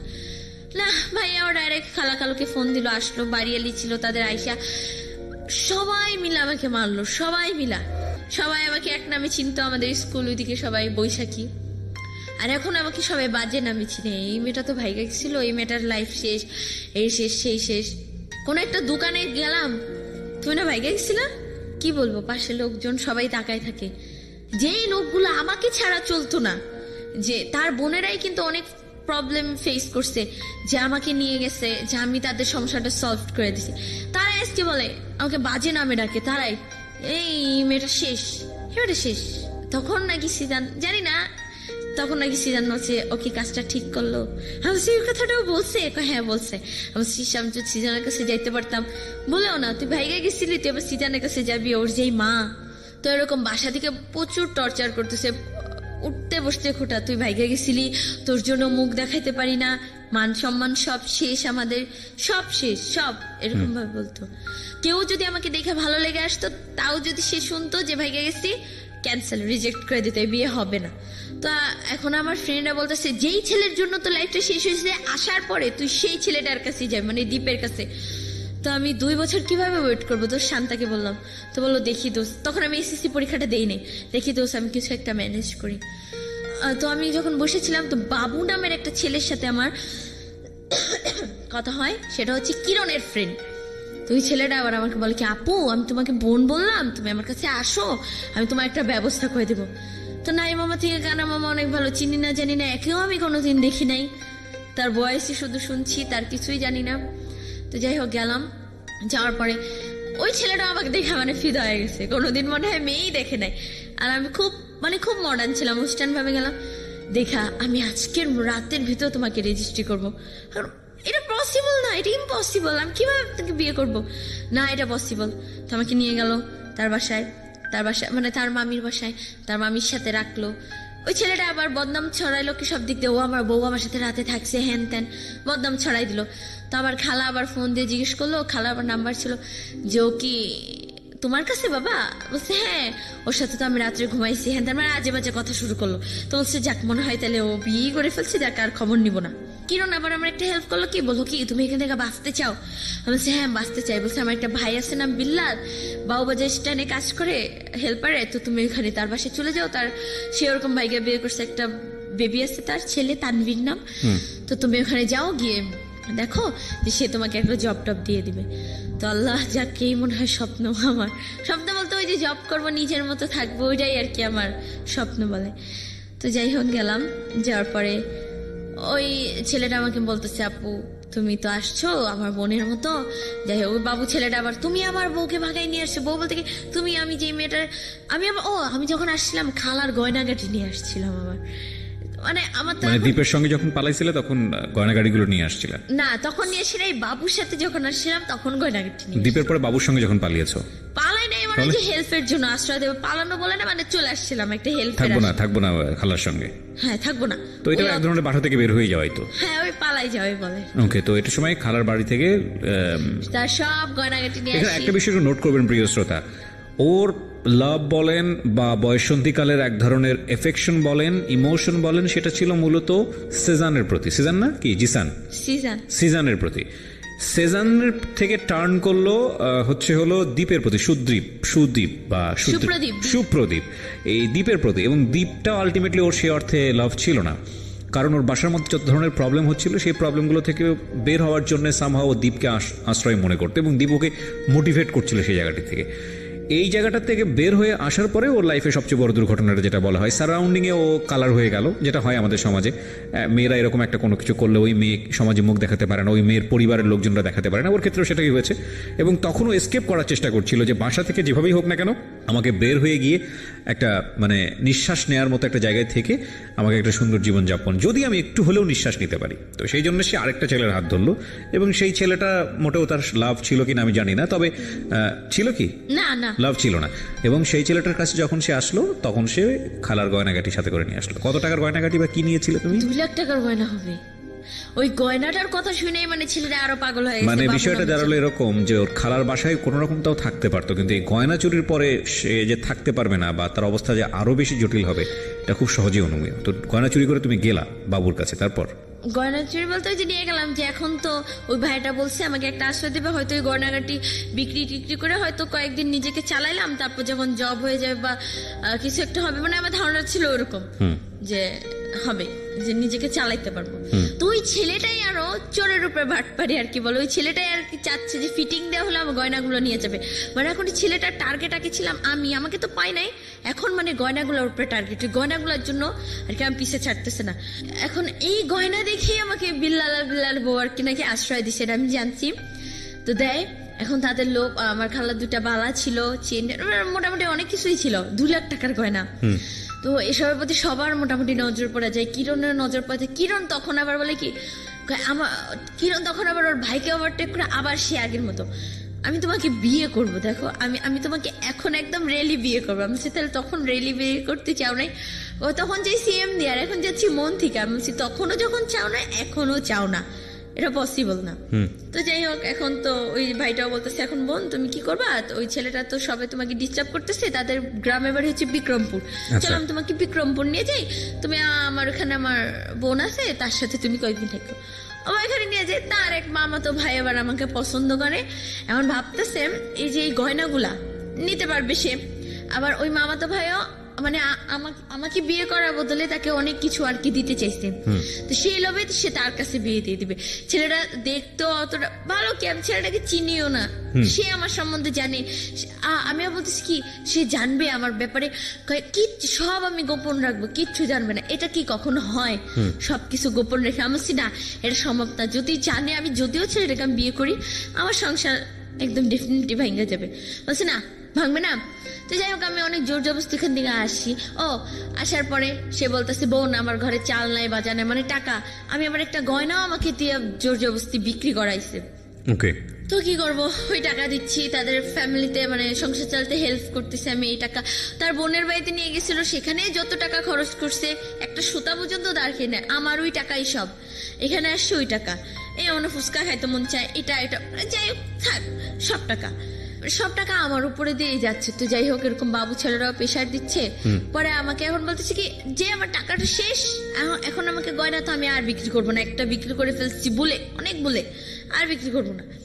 তা এখন তারা আমাকে আর রাখতে পারবে না, তার বউ আমাকে রাখবে, তুই আমার সাথে থাকবি। হ্যাঁ, এখন সে বলতেছে কি ও যদি থাকে তাহলে আমি তোমার সংসার ছেড়ে চলে যাবো। স্বাভাবিক, কিন্তু এটা একটা এক্সট্রা মেয়ে কেন রাখবে? আর ঘুমাইতামও তাদের সাথে। ওকে, হ্যাঁ, মানে বলে কি যে সোজা না ঘুমায়, মানে একটু বাঁকা ঘুমায়, আওড়াআওড়ি বলে যে তার আমি তার বউয়ের সাথে, মাঝখানে তার ছেলে, ওই পাশে সে। তারপর মানে তার বউ এরকম বলতেছে, তাকে থ্রেট করতেছে, তো সে বলতেছে বোন তাহলে তুমি চলে যাও। তো যাওয়ার সময় আমি তাকে 2000 টাকা দিয়ে যাই যে ভাইয়া আমি হয়তো আপনার অনেক কিছু লস করলাম না। বলছে না না সমস্যা নাই। তো টাকাটা আমি তাকে দিয়ে আসি 2000 টাকা। তো নেন ভাইয়া টাকাটা রাখেন। তো কই যাবো আবার ফ্যামিলির কাছে। ওই ফ্যামিলির কাছে গেলাম, আবার টর্চার শুরু, আবার লোকে আরো কথা বলতেছে। তো মানে লোকের কথাগুলো মানে এতটাই পর্যায়ে চলে যেতেছে যে বাড়িওয়ালা পর্যন্ত যে এই মেয়েকে রাখতে দিব না এই বাসায়, ওকে বের করে দাও, ওকে এটা করে দাও ওটা করে দাও। আমি কোথায় যাব, কি করব? পরে এই যে নাই এসএসসি পরীক্ষাটা দিব। এসএসসি পরীক্ষা এবার আমি এসএসসি এক্সাম দিছি মধ্যবাড্ডা আলাতুন্নেসা স্কুল থেকে, মানে সেন্টার পড়ছে এখানে। তো আমার ফ্রেন্ড, ওর নামটা আমি বলবো না, আমার ক্লোজ ফ্রেন্ডটাই, ও এই নাইমের সাথে আবার যোগাযোগ। নাইম তুই যেমনি হোক ভাই ওকে তুই ইয়া কর, ওকে তুই একটা ব্যবস্থা কর, ওকে তুই নিয়ে যা। কই নিয়ে যাবো? তোর কাছে নিয়ে ওকে রাখ, তুই একদিন না একদিন তোকে ভালোবাসতিস, তুই এখনো আমি জানি ওকে ভালোবাসিস, তুই ওকে তোর কাছে নিয়ে তুই ওখানে কোনো একটা মেসে ওকে রাখা, ওকে একটা জব টপ দিয়ে ওকে মানে খালি বাঁচা। হ্যাঁ বাঁচা। তো নাইম ছেলেটা বলছে ঠিক আছে চলে আসো। চলে আসলাম, রংপুর চলে গেলাম। তো রংপুর গেলাম, এখানে যেদিন যাব। আচ্ছা, তোমার একবারের জন্য এটা চিন্তা হয়নি যে তুমি যদি লেখাপড়াটা অফ করো তাহলে তোমার লাইফটা শেষ হয়ে যেতে পারে? লেখাপড়া কই অফ করছি, এসএসসি এক্সাম দিছি, এখনো রেজাল্ট আসে নাই। সো এই মনে হচ্ছে 3 মাসের মধ্যে লাইফ যেরকম ইচ্ছে সেরকম গোছা নিতে পারবো, তারপরে পাশ করলে আবার আরেক জায়গায় ভর্তি হয়ে যাবো, বিষয়টা এরকম? ওর হাসি বা ওর কথাবার্তা শুনে আপনারা বুঝতে পারছেন যে ওর মেন্টাল ম্যাচুরিটি ওর বয়সের সাথে যতটুকু হওয়া উচিত ততটুকুই হয়েছে, এর বেশি হয়নি। কিন্তু প্রসঙ্গ হচ্ছে যে এই ধরনের এই বয়সে ছেলেমেয়েরা ভুল করতে পারে, কি লেভেলের ভুল করে এবং তাদের জীবনটা আসলে কোথায় গিয়ে দাঁড়ায়। কারণ আমি বলছি যে এই অনুষ্ঠানটা সব শ্রেণীর মানুষজন শোনেন, সুতরাং সেদিক থেকে আজকের এই অনুষ্ঠানটা খুব গুরুত্বপূর্ণ। হ্যাঁ বলো তারপর। রংপুর যাব, তো নাইমের আসার কথা 11 তারিখে, আমি 8 তারিখে বের হয়ে যাবো না। আমি আর সহ্য করতে পারতেছি না, বাসায় কি করব। বের হয়ে যাই, ফোন দিলাম, হ্যাঁ কই তুমি নাইম? কেন? রংপুরে আমি আসতেছি। হ্যাঁ আসতেছি মানে কি বলো এগুলা? মানে ওর মাথায় একদম আকাশ ভেঙে পড়ছে। দাও দাও দাও দাও, আমি তোমাকে কল্যাণপুরে ধানমন্ডি ওখানে দুইটা, ওই দিনে আবার নাইমের বেস্ট ফ্রেন্ড নাহিদ আসে ঢাকা, মানে ঢাকা বলতে রংপুর যায় ঢাকা থেকে। তো আমি ওর সাথে গেলাম। আপেল ভাইয়া নামের একটা ভাইয়া ছিল, আমাকে খুব হেল্প করছে যাওয়ার সময়। নাইম আবার কি করছে, তোমার কাছে টাকা আছে? আমি বলছি কোত্থেকে? আমার কাছে তখন টাকা টোকা কিছুই ছিল না। বিকাশে টাকা পাঠাইলো আমার যাওয়ার ভাড়া, আমার ওখানে যে কি বলে ফুড ভিলেজ, ওখানে নাইমা খাওয়া দাওয়া, রাতের খাবার দাবারের খরচ সবকিছু পাঠাইলো। পাঠানোর পর আমি রংপুর যাচ্ছি। তো মাঝখানে সমস্যা হলো কি, যে বাসে যাব, যে বাসে আমার বাসের নাম্বার হচ্ছে 170। আমাকে ওই যে আপেল ভাইয়া যে ও একটা, আমার কাছে ফোনও নাই, আমি মানুষের ফোন দিয়ে রাস্তায় নামে কল দিছি, আমার ফোনটাও নাই, ফোনটা ভেঙে ফেলছে খালু। তো ফোনও নাই যে কিভাবে কি কথাবার্তা বলবো ওর সাথে, কিভাবে যোগাযোগ করবো। তো এখন ওই ভাইয়াটা মিস্টেক করছে কি, যে ওই 107 ও 170 আমাকে ওই গাড়িতেই উঠাই দিছে ওর বেস্ট ফ্রেন্ড নাহিদের সাথে নাইমে। তো যাই, এখন আমাকে নামাই দিবে রাস্তায়। ওর বেস্ট ফ্রেন্ডের সাথে আবার 2টা ছেলে ছিল, রাসেল আর একটা কি জানি একটা নাম, সাইদ না রাশের নাম।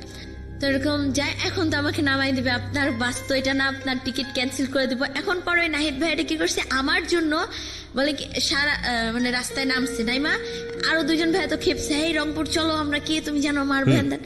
পরে যাই হোক, আমার জন্য সারা রাস্তা সে দাঁড়াই ছিল, একবার বসে ওই সামনে গিয়ে ইঞ্জিনের ওখানে বসে অনেক কষ্ট করে গেছে। আর আমার যে গাড়ি ওটা আমার সিট বুকিং হয়, মানে লোকাল উঠাই দিছে সিট ইয়ে করে। তবে রংপুর গেলাম, রংপুর গিয়া মনে হয় একটা নতুন জীবন পাইলাম।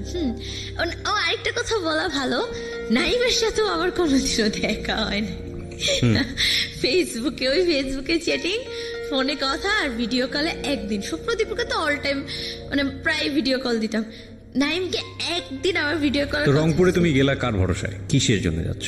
মানে তুমি এত নাম বলছো, আমি কনফিউজ হয়ে যাচ্ছি আসলে। নাইম, কখনো কখনো দ্বীপ, কখনো বাবু, কখনো কি, মানে এত কিছু কেন? মানে ফেসবুকে যাকে পাচ্ছ তার সঙ্গে সম্পর্ক হয়ে যাচ্ছে, এরকম কি ব্যাপার? True confession actually. হ্যাঁ তারপর বলো, রংপুরে গেলা তুমি কার ভরসায়? নাইম, অথচ তুমি তাকে একদিনও দেখো নাই? না।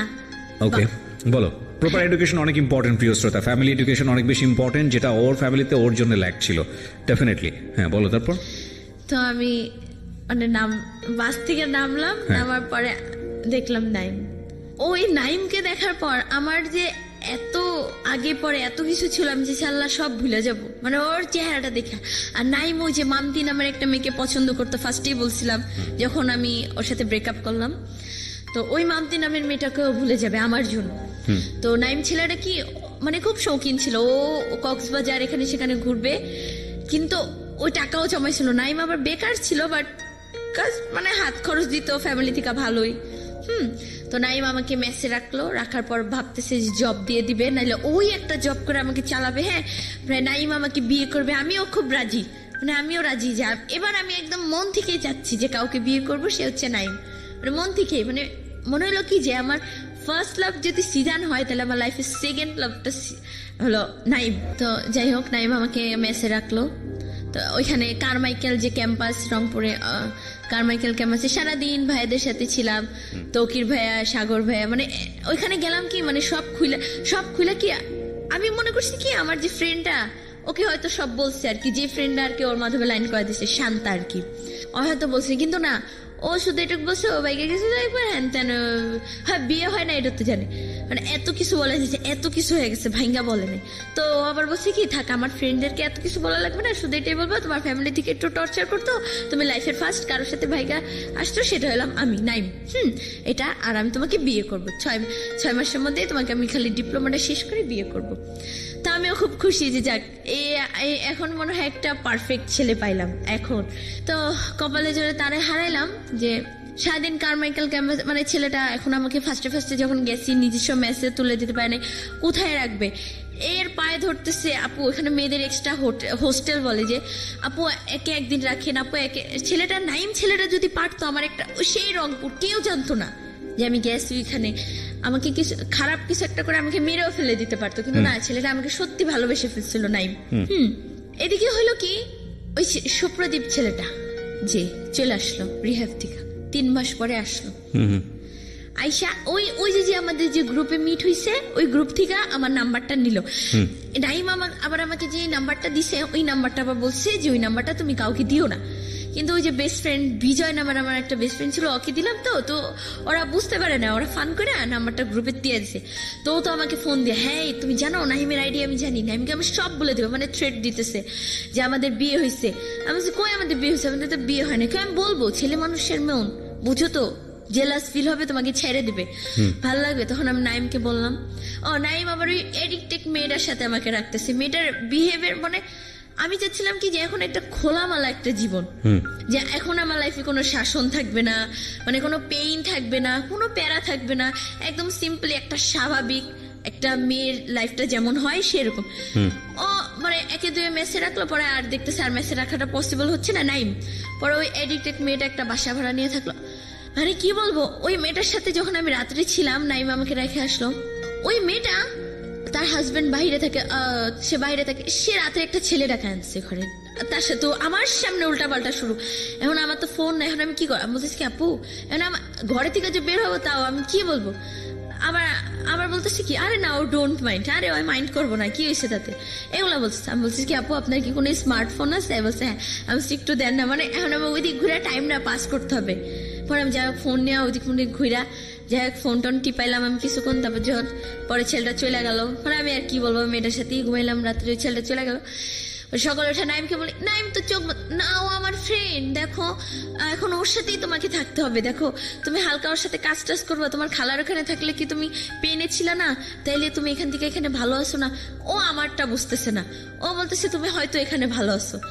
আর নাইমের আবার একটু রাগ বেশি, আর শ্বাসকষ্ট সমস্যা কিছু হইলে আমি হাত কাটলাম, কিন্তু আমি যদি আমার ক্ষতি করতে চাই ওর হাত পা কাটে আসে, মানে ওর জন্যই পারলাম না কিছু, নাহলে আমি যাই হোক। পরে আমি মেয়েটার সাথে আমি কিছুতেই থাকবো না, আর সুপ্রদীপ আইসাও থ্রেট দিতেছে। পরে আমি নাইমকে বললাম কি নাইম এরকম সুপ্রদীপের সাথে আমার বিয়ে হয়েছে, বল কি নাইম মানে তুই স্টক করে একদম কি, আমি বলছি হ্যাঁ সুপ্রদীপ বিয়ে হয়েছে, আমি চলে যাবো। বদনাম যে ওর সাথেই গেছিলাম, থাকা ওর সাথেই চলে যাই। তো যাই হোক গেলাম, তো সুপ্রদীপ আমাকে নাইম টাকা দিল, আবার টাকা পয়সা দিয়া আমাকে বাসের টিকিট কেটে দিল যাওয়ার সময়। আমার দিকে একটু ফিরা তাকাইলেই কষ্ট লাগে, মানে ও কান্না করে, সাগর ভাই সবাইকে জয় ধরে কান্দাছে, ভাইয়া আমি চলে যাব। সবাই এখন তো সবার কাছে যে হাইড রাখছে ব্যাপারটা, যে বলা যাবে না ওর এত কাহিনী। তো সাগর ভাই বলছে, এই তুই যাবি কেন, তুই না বাইকে আসছিস, নাইমকে বিয়ে করবি। আরে বিয়ে খাই না কতদিন রে, হ্যাঁ কত একটা মজা। কিরে তুই যাবি কেন? আমি বলছি সাগর ভাই আমার না যাইতে হবে, আমার ফ্যামিলির কথা মনে পড়ছে। মিনাজ ভাই জিজ্ঞেস করতেছে, এই তুমি আর আনছো কেন, হ্যাঁ একটা মেয়ে আনছো, এখন তুমি পাঠাই দিতেছো নাইম রে, ভুল বুঝতে না বলে থাক ভাই, ও যাক। গেলাম ঢাকায় গেলাম, ও সুপ্রদীপ বলতেছে তুমি আমার কাছে আবার তুমি আমার কাছে চলে আসো, আমি তোমার সব খরচ দিব, আমি তোমাকে বিয়ে করব। গেলাম, রংপুর থেকে ঢাকা আসতে অনেক টাইম লাগে, 8-9 ঘন্টা। রাত 11টার গাড়িতে উঠছি, সকাল 9টার সময় নামছি গাড়ি থেকে, পুরাই টায়ার্ড। আসলাম আবার বাবুবাজার আসলাম, বাবুবাজার আসা দীপকে ফোন দিলাম, দীপ কই তুমি? আসলো, আচ্ছা বলে কি আমি তো তোমাকে শুধু দেখতে চাইছিলাম, আমি তো তোমাকে আনতে চাইনি। এটা একটা কথা, এটা একটা কথা দীপ। হ্যাঁ কি, আমি তোমাকে শুধু আনতে চাইছি, মানে দেখতে চাই, আমি তোমাকে আনতে চাই নাই তো। ও নগদ পোল্টি, কি করব এখন? আমার তখন এমন কেউ নাই যে আমি তাকে ফোন দিয়ে বলবো ভাই আমাকে একটু আশ্রয় দেন কোথাও। হ্যাঁ আশ্রয় কেন দিবেন, আমি একটু যুবতী মেয়ে দিবে, কিন্তু ওই যে সুযোগে সৎ ব্যবহার করার জন্য সবাই। তো এই কথাগুলো ভাবি কার কাছে যাব। আবার নাইমকে আমি ফোন দিয়ে বললাম, নাইম বলে কি তুমি সোজা তুমি চলে আসো রংপুর। হ্যাঁ নাইমের এক কথা, তুমি রংপুর চলে আসো, আমি তোমাকে ওই ছেলের এখন এই সুপ্রদীপ বলে কি আমি না তোমাকে একা ছাড়বো না, আমিও না তোমার সাথে রংপুর যাবো, টাকাটা কি ওর বাবা দিবে? হ্যাঁ মানে এমন একটা অবস্থা। আবার নাইম এক্সট্রা আবার টাকা পাঠালো, 500 টাকা করে টিকিট, আবার এক্সট্রা টাকা পাঠালো, ও আসবে, ঠিক আছে আসুক। গেল সকালে, পরে ওর ফ্রেন্ডরা সবাই জানছে মোটামুটি যে এনতেন ও মেবি ওর হাজবেন্ড, তাহলে নাইম তুই কেন ওর জন্য এত কিছু করবি, সবাই স্বাভাবিক। তো নাইম তো কান্না করে, নাইম তো আমাকে আসতে দিবে না। তো যাই হোক নাইম বলে ঠিক আছে আবার টাকা পাঠাই দিয়ে তুমি আবার চলে যাও ঢাকায়। তো ঢাকায় চলে আসলাম ওর সাথে। আবার রংপুর থেকে নাইম বললো যে থাক তোমরা চলে যাও, তোমরা তোমাদের মতো সুখী মানে হ্যাপি একটা লাইফ করো। তো যাই হোক আসলাম, আসার পরে সুপ্রদীপ আবার, হ্যাঁ আমি তো তোমাকে শুধু একটু দেখতে চেয়েছিলাম, এখন তুমি আবার আনলা, তুমি আবার আমার গলায় ঝুলে আসলা, আমি তোমাকে দিয়ে এখন কি করব। এখন আমাকে রেখে আসছি সোহান ভাইয়ের বাসায়, মানে এই বাবুবাজারে একটা সোহান ভাই, তার বাসায় রেখে আসছে। রেখে এখনো আমার কোনো খোঁজ খবর নেয় না। নাইমকে ফোন দিচ্ছে, নাইম বলছে ভালো আছে, আমি বলছে হ্যাঁ ব্যাস এত কথা নেই। নাইমের সাথে তো আমরা কেন আমাকে পাঠাই দিল, ভালো মতো কিছু না শুই না। তো সুপ্রদীপ ছেলেটা আবার পোল্টি, ওই যে আবার তো আবার বলতেছে কি ভাই জান্নাত কই? বলছে জান্নাত তো ঘরে। জান্নাতকে একটু বের করেন, আমি ওকে একটু ঘুরায় টুরায় নিয়ে ইয়ে করো। তো সোহান ভাই আবার আমাকে বুঝাইলো, দেখো ও কিন্তু একটা এডিক্টেড ছেলে, তোমার লাইফটা শেষ হয়ে যাবে, তার থেকে তুমি সারা জীবন মানে বিয়ে করো না, তুমি এমনি থাকো, তাও তুমি ভালো থাকবা। তুমি যে লাইফটা পার করে আসছো তোমার ওই লাইফটা আবার যেতে হবে যদি তুমি এই ছেলেটাকে বিয়ে করো। আমি বলছি তাই? পরে আমি ছেলেটাকে মানে দীপকে মানা করছি, আমি তোমাকে বিয়ে করবো না। সোহান ভাইয়ার খুব ক্লোজ একটা ফ্রেন্ড হচ্ছে হৃদয় ভাই, পচা হৃদয় যাকে বলে সবাই ডাকনাম পচা হৃদয়, সে একজন ডিজে। তো আমি আবার নাচ গান এগুলা খুব পছন্দ করি আর কি। তো সে এরকম বললো কি যে তুমি নাচ গান খুব লাইক করো, তাহলে তুমি কাজ করো, তুমি পচা হৃদয় ভাইয়ের কাছে চলে যাও, তো দেখো সে তোমার লাইফটা কিছু একটা করে দিবে। তো এরকম নদীর ওপার বলে যেটাকে, তো পচা হৃদয় ভাইয়ের কাছে আমাকে দিয়ে আসলো। আজকে 2 দিন হলো তার বাসায়। পচা হৃদয়ের নামটা কিরকম, মানে বুঝলাম না, পচা হৃদয় কেন তার নাম? হ্যাঁ তার নাম পচা হৃদয় কারণ তার লাইফে অনেক অনেক কিছু আছে, ছোটবেলা থেকেই সে একা একা ছিল, তো এরকম ভাবে তার নাম পচা হৃদয় হয়ে গেছে। ওই ডিজে নাচ গান করে, তো এরকম অনেকে আছে না নাম বানায় দেয়, বা অনেক কাহিনী আছে তো তার, সেজন্য এখন এগুলো বলা শেষ করা যাবে না। তো যাই হোক তার নামে পচা হৃদয় হয়ে যায়। তো এরকম সোহান ভাই দিয়ে আসে, বলে যে ভাই ওকে একটু আপনার কাছে রাখেন, একটু নাচটা শিখান, আপনার সাথে নিয়ে ওকে একটু ফাংশনে নিয়ে যাবেন, নিয়ে তারপর দেখেন ওর লাইফটা একটু সেটেল করে দেন কি হয়। তো এদিকে আবার পচা মানে হৃদয় ভাই আর তার ওয়াইফ, তো তাদেরও অনেক কাহিনী আছে। তো যাই হোক এখন আসছি এখানে 2 দিন হইলো। তো এরপর এই সুপ্রদীপ ছেলেটা আমার ফোন টোন সবকিছু নিয়ে যায়, মানে এরপর থেকে আমাদের 2-3 দিন হলো ওর সাথে আমার আর কোনো কন্ট্রাক্ট হয় না, ও কখনো চেষ্টা করে নাই। তো তোমার এখন প্ল্যানটা কি তাহলে? প্ল্যানটা হ্যাঁ বলি আমি। তো আমি নাইমকে আবার কল দিছিলাম, তো নাইম বললো যে দেখো কি হয়। এখন নাইম ওইখানেও তো নিয়ে যেতে পারবে না। তুমি তাহলে কি করবা, তোমার প্ল্যানটা কি, লাইফের প্ল্যানটা কি? জানি না। বাসাতে যোগাযোগ করছিলা? বাসায় তো ত্যায্য, কেউ আমাকে চায় না। তোমার মা? না। প্রিয় শ্রোতা, 16 বছরের জীবনের যে গল্পটা এখানে আপনারা শুনলেন, এই রকম গল্প সমাজে খুব বিরল না, এবং এই গল্পে আমাকে নতুন করে বলার কিছুই নেই যে ওর এই জীবনের পেছনে দায়ী আসলে কে। তবে এটা ঠিক যে ও যে পরিবেশে বড় হয়েছে সেই পরিবেশ অনেকখানি দায়ী, আর এই পরিবেশেও যে ছেলেমেয়েরা ভালো থাকে না বিষয়টা এরকম না। তবে এটা ঠিক যে আমি কয়েকটা প্রশ্ন আমি তোমাকে করতেই চাই। একটা হচ্ছে যে তুমি যে অবস্থার মধ্যে আজকে এসছো, যে তোমার কোনো ভবিষ্যৎ জানো না, 16 বছর বয়স তোমার, এবং আমরা তোমার ভবিষ্যৎ নিয়ে খুব আতঙ্কিত, চিন্তিত। বাংলাদেশের সামাজিক অবস্থায় একটা মেয়ে 16 বছর বয়সে কোথায় থাকবে, কি করবে না করবে, যার কোনো ঠিক ঠিকানা নাই, তার অবস্থান কোথায় হবে ভবিষ্যতে, সেটা ভালো কিছু আমাদের মনে করা, আমাদের জায়গাটা থেকে, আমাদের পারিপার্শ্বিকতা যা বলে সেটা, সেই অবস্থা আসলে আমাদের মন থেকে আসছে না। মানে আমি যেটা বলতে চাচ্ছি যে আমরা ভালো কিছু মনে করতে পারছি না। কিন্তু তোমার এই অবস্থার জন্য মূলত দায়ী দুজনই আমি মনে করি। একটা যেটা হচ্ছে যে ভুল তুমি বারবার করতে পারো না। ভুল একবার হতে পারে, দুইবার হতে পারে, তিনবারের বার ভুল আর ভুল থাকে না, সেটা অপরাধ হয়ে যায়। তুমি বহুবার ভুল করেছো, আমি যেটা মনে করি। তবে এই ভুলের মধ্যে তোমাকে ঠেলে দেওয়া হয়েছে, তোমার ফ্যামিলি তোমাকে ঠেলে দিয়েছে, এবং তোমার খালা খালু তোমার কথা যদি বিশ্বাস করে নেই, তারা যে অবস্থার মধ্যে তোমাকে রেখেছে সেটা তোমার জন্য কাঙ্ক্ষিত না, এবং সেটার জন্য তুমি ফ্যামিলির থেকে স্কেপ করাটা উচিত হয় নাই। কারণ তুমি মনে করেছো যে পরিবার থেকে বের হয়ে একটু সুখ খুঁজে নেই মানুষের মধ্যে।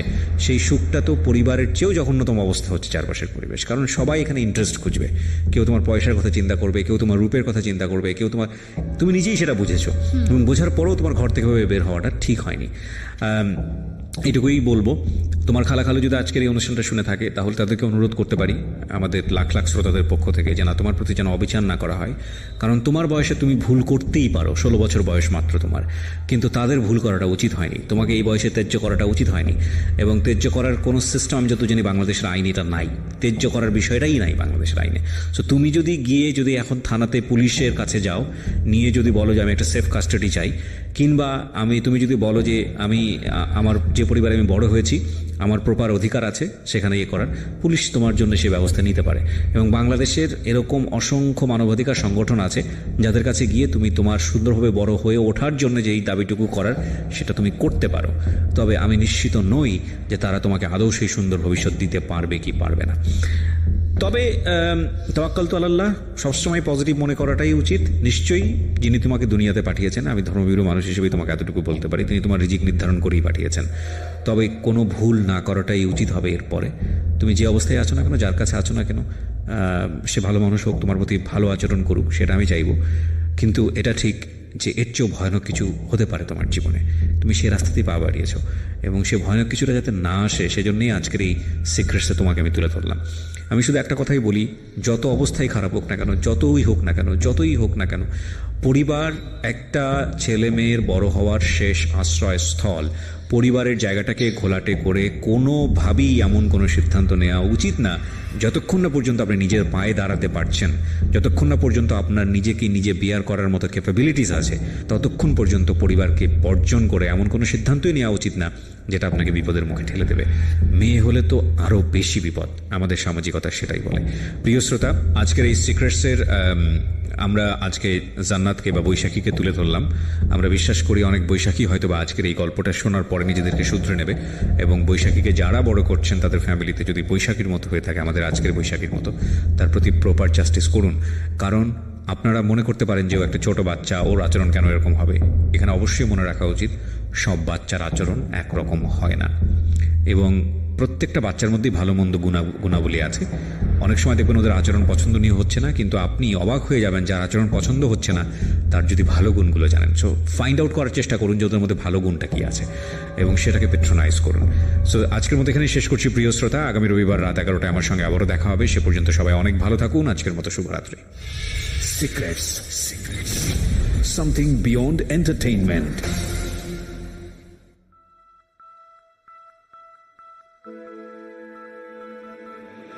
Love,